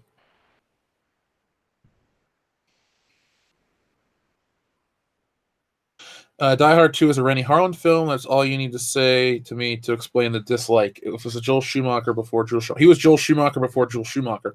For Apollo Creed, I disagree because I like A Nightmare on Elm Street 4. It's not the best of the franchise, but it's decent. And didn't Rennie Harlan also direct Speed? I like Speed. I think that's a funny movie. Fun movie. I love those stupid early 90s action flicks because they knew what they were. That, Point Break, maybe it's just Keanu Reeves films, but they know what they are. They don't take themselves too seriously, and they're not trying to be more. When these movies become too more, that's what I hate.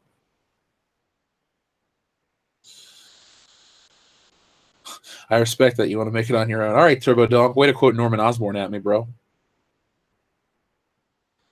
What is the best Die Hard sequel? For me, it's 2, but 1 is the best in the franchise. The best sequel's 3 for me, and number 1's the best. Die Hard's the best action movie ever made. I should do a video where I watch Die Hard, but you can see my face because my expressions, like when I watch some movies, I just watch it. Die Hard, I experience it. I go along for the ride. That ending, man. I love the part when he jumps off the roof after they blow the roof and he goes into the room and he's like the carpet's sliding and he's trying to get off the fire hose. Like Bruce Willis emotes. Sometimes I like the cold action hero like a James Bond, but the reason I think John McClane works so well is because like he gets shot, he goes, ah! I know that's kind of a lame scream. That's what he sounds like. But if we all got shot in the arm, we wouldn't just go, oh, he got shot in the arm. He's got his feet all cut up. He's like ready to throw in the towel. And then at the last minute, he just pulls it out of his ass. There are a lot of levels or layers to Die Hard that make me like it so much. And, maybe I'll try to break it down better on this year's Christmas stream.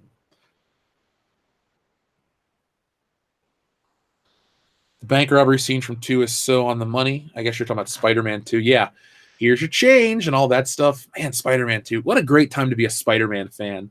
That's why while I'm upset over Homecoming and all this bullshit, I got to live through the prime Spider-Man time at the right age. I was, 13 when the first movie came out? So I was playing GameCube, and I still buy action figures as an adult. Who am I lying to? But I bought the toys and the games and all that stuff, and I got all this shit, and I got to live it. It was fun. I got to experience it when I was still young enough to be a kid.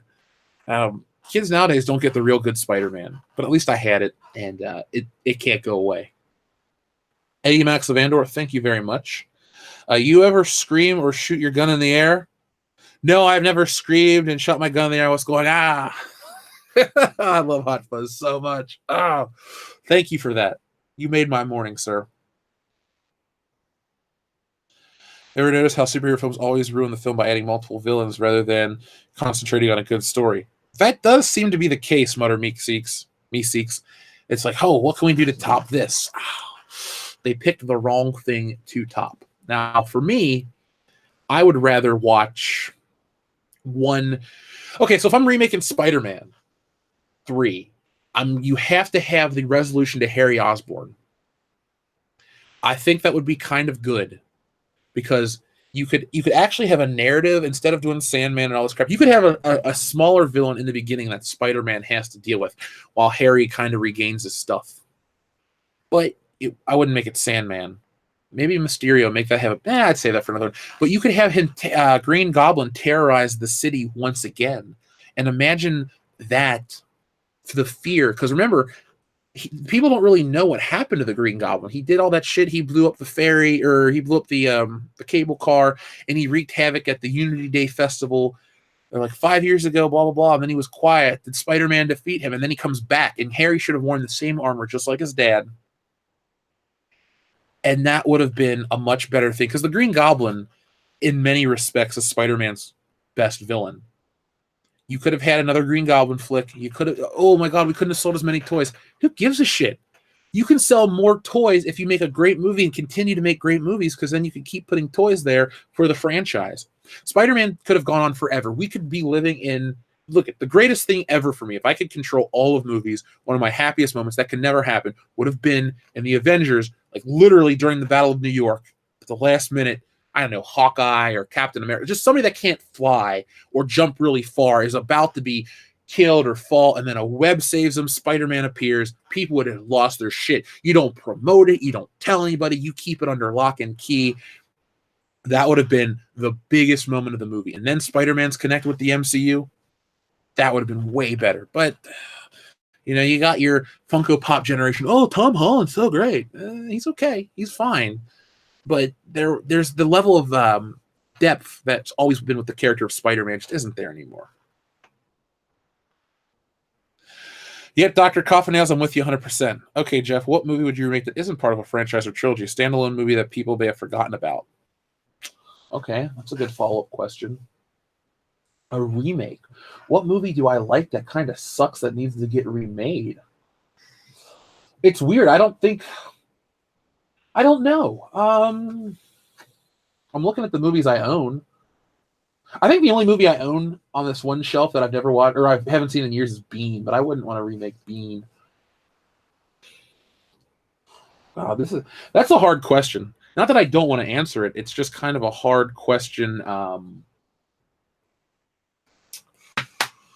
I don't know. I really don't know. I'm sorry.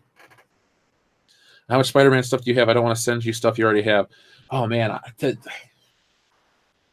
what don't I have of Spider-Man? I haven't bought any of the new comic books in years. I got a ton of old issues from different decades. I'll talk to you, man. You can always shoot me a message on Facebook. Harry Osborn was perfectly done in the first and second film. Yep, I'm with you there, Grand Moff Tarkin. Jeff, I like Spider-Man for what it was. I have no problems about the film story. You mean Homecoming? I had tons of problems for it, or with it. Spider-Man 3, Web at the Moon. Are they going to Gandalf Luke in Episode 9? Have the Force resurrected because it's not done with him yet, since JJ doesn't have an original bone in his body? I can totally see that. Yeah, I could see that too, but here's the question for you, Bro Apollo Creed. Do they market that, or do they keep that a secret thing? Because remember, they announced Luke coming back, and Lando, and all these things, Carrie Fisher. They're not marketing this in the secret way that they normally do.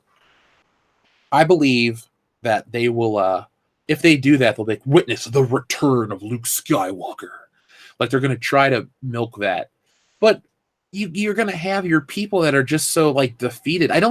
We're not children, and we're not like dogs or goldfish or something. We have a memory that goes far back. People aren't just going to go, oh, he's back. I forgot about everything that came before it. If anything, you're going to piss people off way more than what you had previously.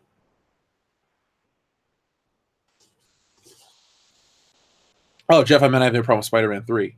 That's fine. There are moments of greatness in Spider-Man 3. It's ultimately disappointing, and that's why I want to remake it. Mareth Dealine, thank you very much. Aunt May Benjamin buttoning her way through Spider-Man remakes. Well, that is a very true statement, but at least Marissa Tomei is super hot, the milfiest of Aunt Mays. But do you want Aunt May to be hot? That's not a character you think about being sexy. It's like Oddjob being sexy. It's just weird. Even in the Ultimate Comics, they made her younger, but not sexy. Marissa Tomei is, all-time hot, great woman. I think of Aunt May as like your grandma, your mom. You're not, Marissa Tomei. That bothers me, Marissa Dealine. There's probably some stupid Rule 34 fan fiction that people are writing for that, or have written for that. God, that movie's almost 2 years old at this point. And the next one comes out next year. That is the biggest problem with the MCU. Always knowing, I said it in the video, it's nice to know when a character comes back, but on an event like Infinity War, it kind of takes away the impact, much like with the first Avengers. When I watched Iron Man carry that missile through the portal, I was like, oh my God, is he going to die? Look at the emotion on the face of Robert Downey Jr. I was really buying into the scene. And then, oh wait, Iron Man 3 comes out next year. He'll be fine. It's like, fuck. So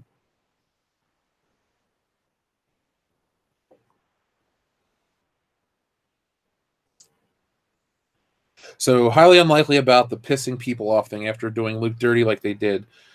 Star Wars is in hospice for me. Episode 9 and The Mandalorian may kill it for me. This Mandalorian, I'm really... The funny thing is, well, they're going to pull this shit, and then we're going to complain about it, and then they're going to pull the sexist card.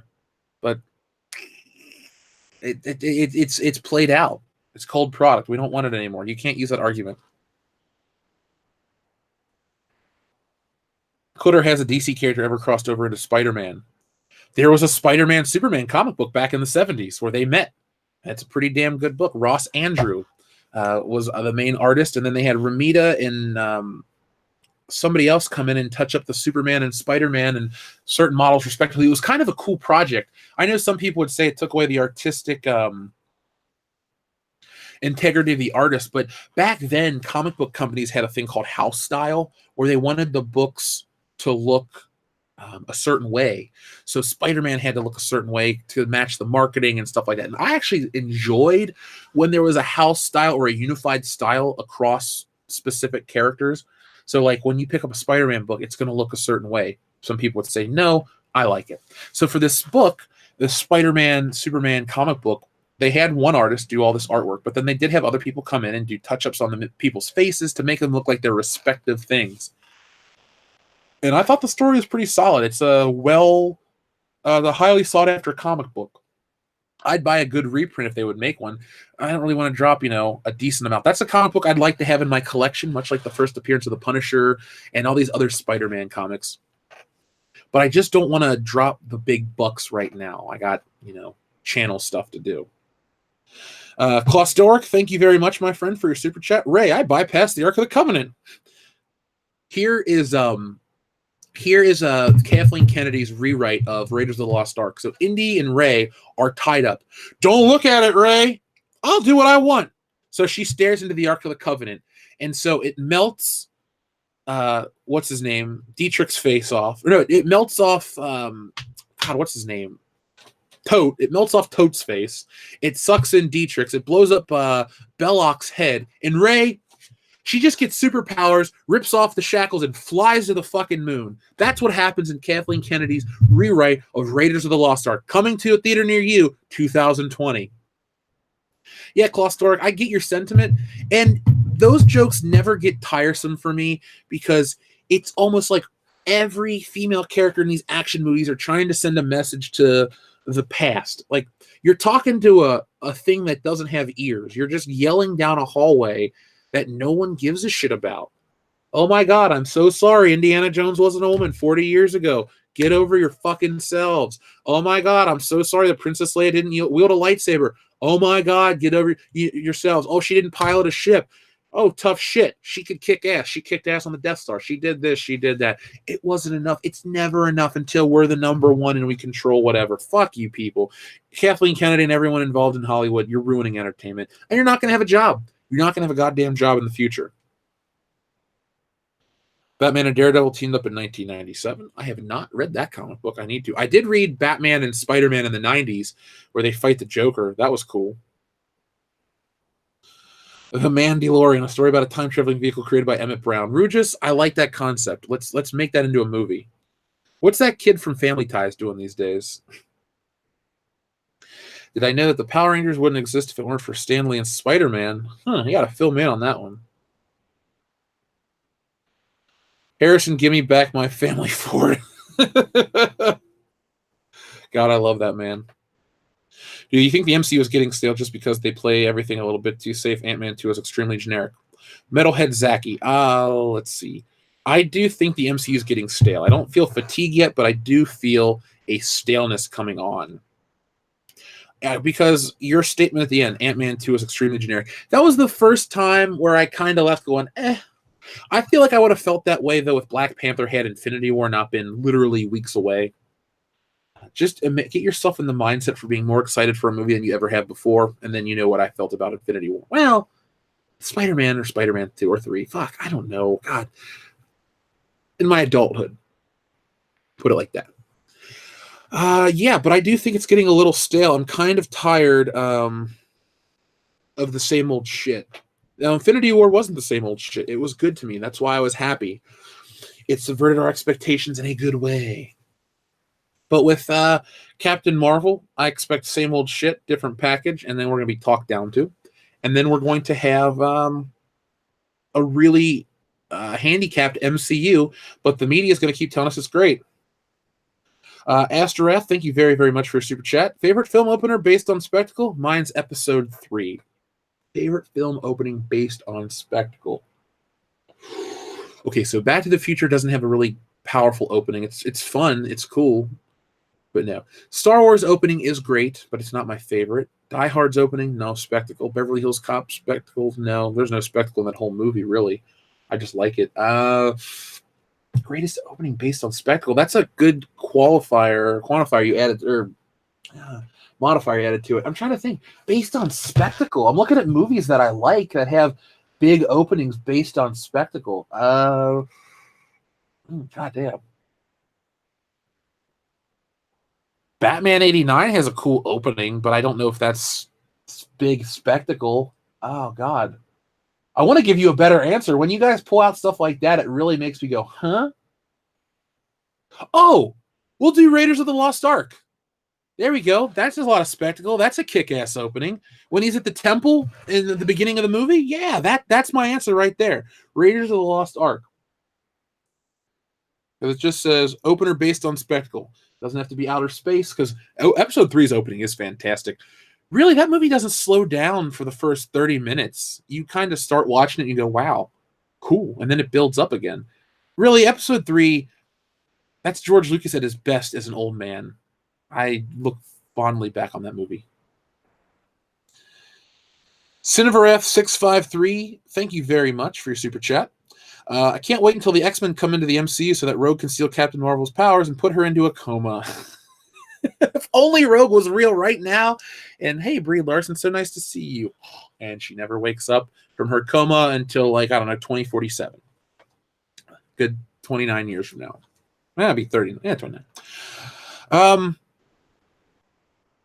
Yeah, I know you say that as a joke, and I do feel the same way, but I do want the X-Men to be done right, because I'm kind of in this weird X-Men nostalgia wave. Not for being like a kid, but for being just something about the designs and the quality of the storytelling. I'm really feeling X-Men right now, and I'm hoping the MCU can pull off that feeling and not give us same old shit, different day.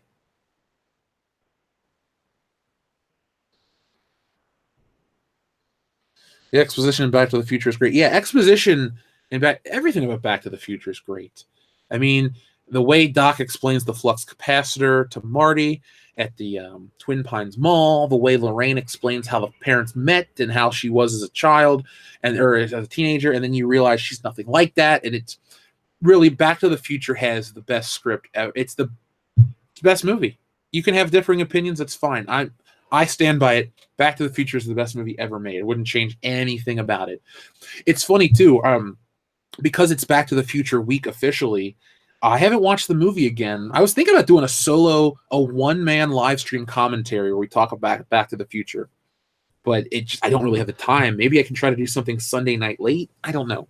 But I was listening to the soundtrack, the score. It's on Google Play Music. And for as much as I love the movie, I've never listened to that score in its entirety isolated. And man, there are some moments that are just like, holy shit, this is Back to the Future. The movie has its own identity. I think that's another problem with movies that we're having trouble with, is a lack of identity. People want branding, but the movies lack their own identity. Like the Marvel movies are just the Marvel movies. They don't really have anything that makes them stand out. Spider-Man had its own identity. That was cool. Back to the Future, it has the theme, the car, it just has all of its own elements that make it its own thing. Marvel is just superhero movie of that day, and that's it. Back to the Future is a timeless classic. Jurassic Park has its own identity. Star Wars, all the big greats. A lot of Spielberg stuff has its own identity. Even stuff like a Baby Driver has more of an identity than a Marvel film. And I'm not saying that in a negative way towards these Marvel flicks. It's just identity is important, and not the political side of it. Justice for X-Men and Fantastic Four. They can be great if they allow them to be great. Are there any famous good time travel movies you can recommend? Besides that little indie pick Back to the Future, you could try Primer, however it's pronounced. That's different. I like that movie quite a bit, actually. It's the only great film trilogy now, Back to the Future. Yeah, because it's still a trilogy, I guess I have to say that. If Indiana Jones was a trilogy, best trilogy ever made. Hands down, all three of those flicks, I wouldn't change anything. I love those. Dayton Pfeiffer, hey man, what's up? Thank you for the $5 message. No message, but we still appreciate you, buddy. Big time. Superfan Adam Shawhan says, favorite 10 out of 10 movie, not including Back to the Future, Beverly Hills Cop, Lethal Weapon, Stars, etc. Something you haven't told us. Oh, okay. Favorite 10 out of 10 movie. Well, I told you I love Hot Fuzz. I told you I love The Big Lebowski. Told you I love Wayne's World. That's another movie that I hold up there. Told you I love Batman 89. Told you I love Die Hard. I really love 21 Jump Street. I think that has a lot going on behind this, between the lines that people don't pay attention to. I love Superman Christopher Reeve, but I don't think that's a 10 out of 10 movie. I think it has problems. I love him as Superman. It's a very nice, comforting watch. GoldenEye is a 10 out of 10 movie for me. The thing that I like about this channel is I get to talk about the stuff I love with you guys, and you all seem to either understand why I would like it or like it as well. I'm looking through all my stuff to try to pick out something I don't really talk about. I really like The Wizard of Oz. I don't talk about that very much. Terminator 2, I love that movie as well. I mean, if you want me to say like movies that I like that are small films that aren't really big drama or big action set piece movies, trying to look right now to give you guys. I mean, Shaun of the Dead I talk about a lot. I can tell you a guilty pleasure movie is fucking Mortal Kombat. I like that movie. That's a guilty pleasure. But yeah, man, I can't think of something a more in-depth answer for you. I apologize. Indiana Jones is a trilogy. Yeah, I think so too. This is how we say goodbye in Austria. Pause. This is how we say goodbye in Germany. I prefer the Austrian way. Oh my god. Have I seen Chopper, Jeff? Favorite Aussie flicks? Mad Max, because those are the only ones I can think of off the top of my head. We can do international film. I'm open to those ideas. The Last Starfighter is a great movie. I've seen The Last Starfighter. What is that? Isn't Lance Guest the main guy? Is there any animated stuff you like? Any animated stuff? Oh, I like a lot of animation. But outside of Batman the Animated Series stuff, yeah, I enjoy... because I don't really like the Pixar movies for what they are, or don't dislike them either, but I do like to watch them just for the animation itself, especially in high def. I just kind of stare at it. I like The Incredibles. I own that movie. I thought The Incredibles was a damn fine film. I like a lot of animated TV shows more than I like animated movies. Like, I love Lupin the Third, but I like the show more than I like the movie. Same with Golgo 13. Love Golgo 13, but I prefer the actual 2008 TV show to the movies The Professional and Queen Bee. So that's why I don't really talk about too many animated films. But I do like animation a lot. A lot. I respect it. I love like watching Johnny Quest. Johnny Quest is cool. I wish there was more Johnny Quest out there, but there's only a few episodes because it was so expensive to produce.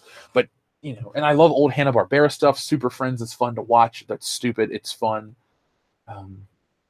Scooby-Doo, Flintstones. I grew up watching that stuff. That's why I don't have the attachment to Disney. The Disneyfication has really brainwashed a lot of people into thinking that it was always Disney. Disney was the only game in town. But like I've said before, when Disney was at its lowest, entertainment was at its highest. So I love old Hanna-Barbera, Nicktoons, stuff like that. Cinevareth653, thank you very much for your super chat. By the way, I've been watching Spider-Man the Animated Series. I'm in season 2 now, and I'm loving it. Okay, so there we go. There's another animated thing I enjoy. Cinevareth653, I grew up with it. I remember watching the premiere, the Lizard episode. Fun show. Arguably the best Spider-Man theme. I'll still say the original one from the 60s is the best because of the lyrics. But that guitar solo by Joe Perry for Spider-Man is so cool. And Christopher Daniel Barnes' voice is the Spider-Man voice. In my head, I usually think of his. Sometimes I try to do Tobey Maguire to vary it up. Because when I read comic books, depends on how I want to read it. If I'm just reading like something that I'm like Superman or some X-Men book, I'm just reading through it. But if I'm going like for I really want to enjoy it, I'll think of, you know, the voices and shit like that. I know some people do that too. I'm not the only one. I'm not the only weirdo out there. TMNT is great. I like the Spectacular Spider-Man more than the 90s Spider-Man cartoon. Yeah, X-Men's great as well. How is the Blu-ray of Batman the Animated Series? Great. It looks great. If you don't want to drop the money on it, the remastered episodes are on the DC streaming service, and you can see how they look if you have a good internet connection. But it is a fantastic box set that I strongly recommend people pick up. Again, thank you to our friend Stephen Morgan in the UK for sending it to World Class Bullshitters. Still waiting on the Juggernaut movie. How about the Kingpin's voice? It's great in the cartoon. Oh, that Roscoe guy. It is great. I think his voice is the best. I think D'Onofrio gives the best performance, but imagine that voice with D'Onofrio's performance. It'd be like, it's like when I play Arkham Knight. I get Kevin Conroy's voice and Michael Keaton's suit, and I'm happy. I get everything I want in a Batman. The best visual, the best audio, the best Batmobile. Cineverse653, thank you very much again. Spider-Man's dialogue cracks me up. The best Spider-Man pun, there are two. The first one I'll tell you is not that funny. Just when I was a kid, it made me laugh. So in the 1980 Spider-Man cartoon, the solo one, Spider-Man is fighting Doctor Doom, and Doctor Doom has controlled everyone at the United Nations, and they've named him Master of the Universe. And he goes, "How dare you talk to me? I am Doctor Doom, Master of the Universe." And Spider-Man goes, "I don't care if you're the master of Melvin's supermarket, pal." And as a kid, that just would crack me up. I don't know what was so funny about it, but as an adult, I'm just like, it's kind of cheesy. But I look back and I really love it. I loved it. Now, from the 90s Spider-Man cartoon, my favorite line of dialogue, and I think it might be my favorite Spider-Man line of dialogue ever, is he's fighting these guys, and he's hanging from a light pole, and he's like swinging, and he like fights them, and he ties them up. He goes, "I always wanted to hang with the homeboys," and then he swings away, and it's like the most 90s joke ever. But it was funny, and I still like it. So when you get to the hanging with the homeboys line, Cinevereth653, tell me what your thought was. It's hokey, it's cheesy, but it's everything that Spider-Man is. And this Spider-Man's internal dialogue and the monologues too, that is lost in new Spider-Man stuff. They had it somewhat in the Maguire movies to a degree, but him talking to the suit really takes away the essence of the character, the loneliness, and I miss that. The Batman the Animated Series social code or digital code for Vudu is now HDX instead of standard definition. Cool. I haven't downloaded it yet, so when I do, oh man, I'm gonna have access to that anywhere. I'm gonna love it. Gargoyles was great from Disney back then too. Don't understand how it was unpopular enough to keep going. Moonspot, it's funny that you brought that up because Gargoyles, Spectacular Spider-Man, and Young Justice, I believe, are all from the same guy, Greg Weisman. And all those shows are considered great, but all of them got canceled in their prime. The Spider-Man show, I believe, was due to an unfortunate business deal. Gargoyles may have been too serious or underperforming. And Young Justice, I think the official thing was they said too many girls watched it and not enough boys bought the toys. I know it's dumb to say those things, but I believe that is their reasoning for it. Do you think Spider-Man / Parker in the movies should have a monologue in his head? Could it work? If you put him in an isolated location and he talks, kind of like in the video games and stuff, it would work. They just have to do that. You got to get people that actually like Spider-Man. Kevin Feige may love certain MCU elements, but he doesn't come off as a Spider-Man guy. Sam Raimi was a Spider-Man guy. Avi Arad, not so much. Laura Ziskin, not so much. Those people, only one person really got it. And once you took away the Sam Raimi element, you took away the actual Spider-Man element. It didn't feel like the character any longer.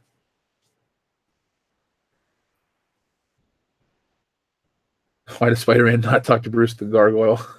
Yeah, I would love that too. I remember those episodes. Let's see, they need a Spider-Man movie where he's mutated as a spider and needs the antidote. Oh, man, Spider? If you're a Spider-Man toy collector, they're going to release a 6-armed Spider-Man figure relatively soon. So be on the lookout for that. It comes in a Kingpin wave. So if you buy all the figures, you can build the Kingpin. I might actually just buy that just to build the Kingpin because he's awesome. Young Justice, is that a new West Coast rapper? Yeah, boy. He's Big Muff Daddy's protege. Is it Big Muff Daddy or Big Daddy Muff? I don't know. You guys can vote on that tonight. So it is 10:13, folks. With great power comes hot Aunt May. You damn right it does. So, folks, it is 10:13 in the morning.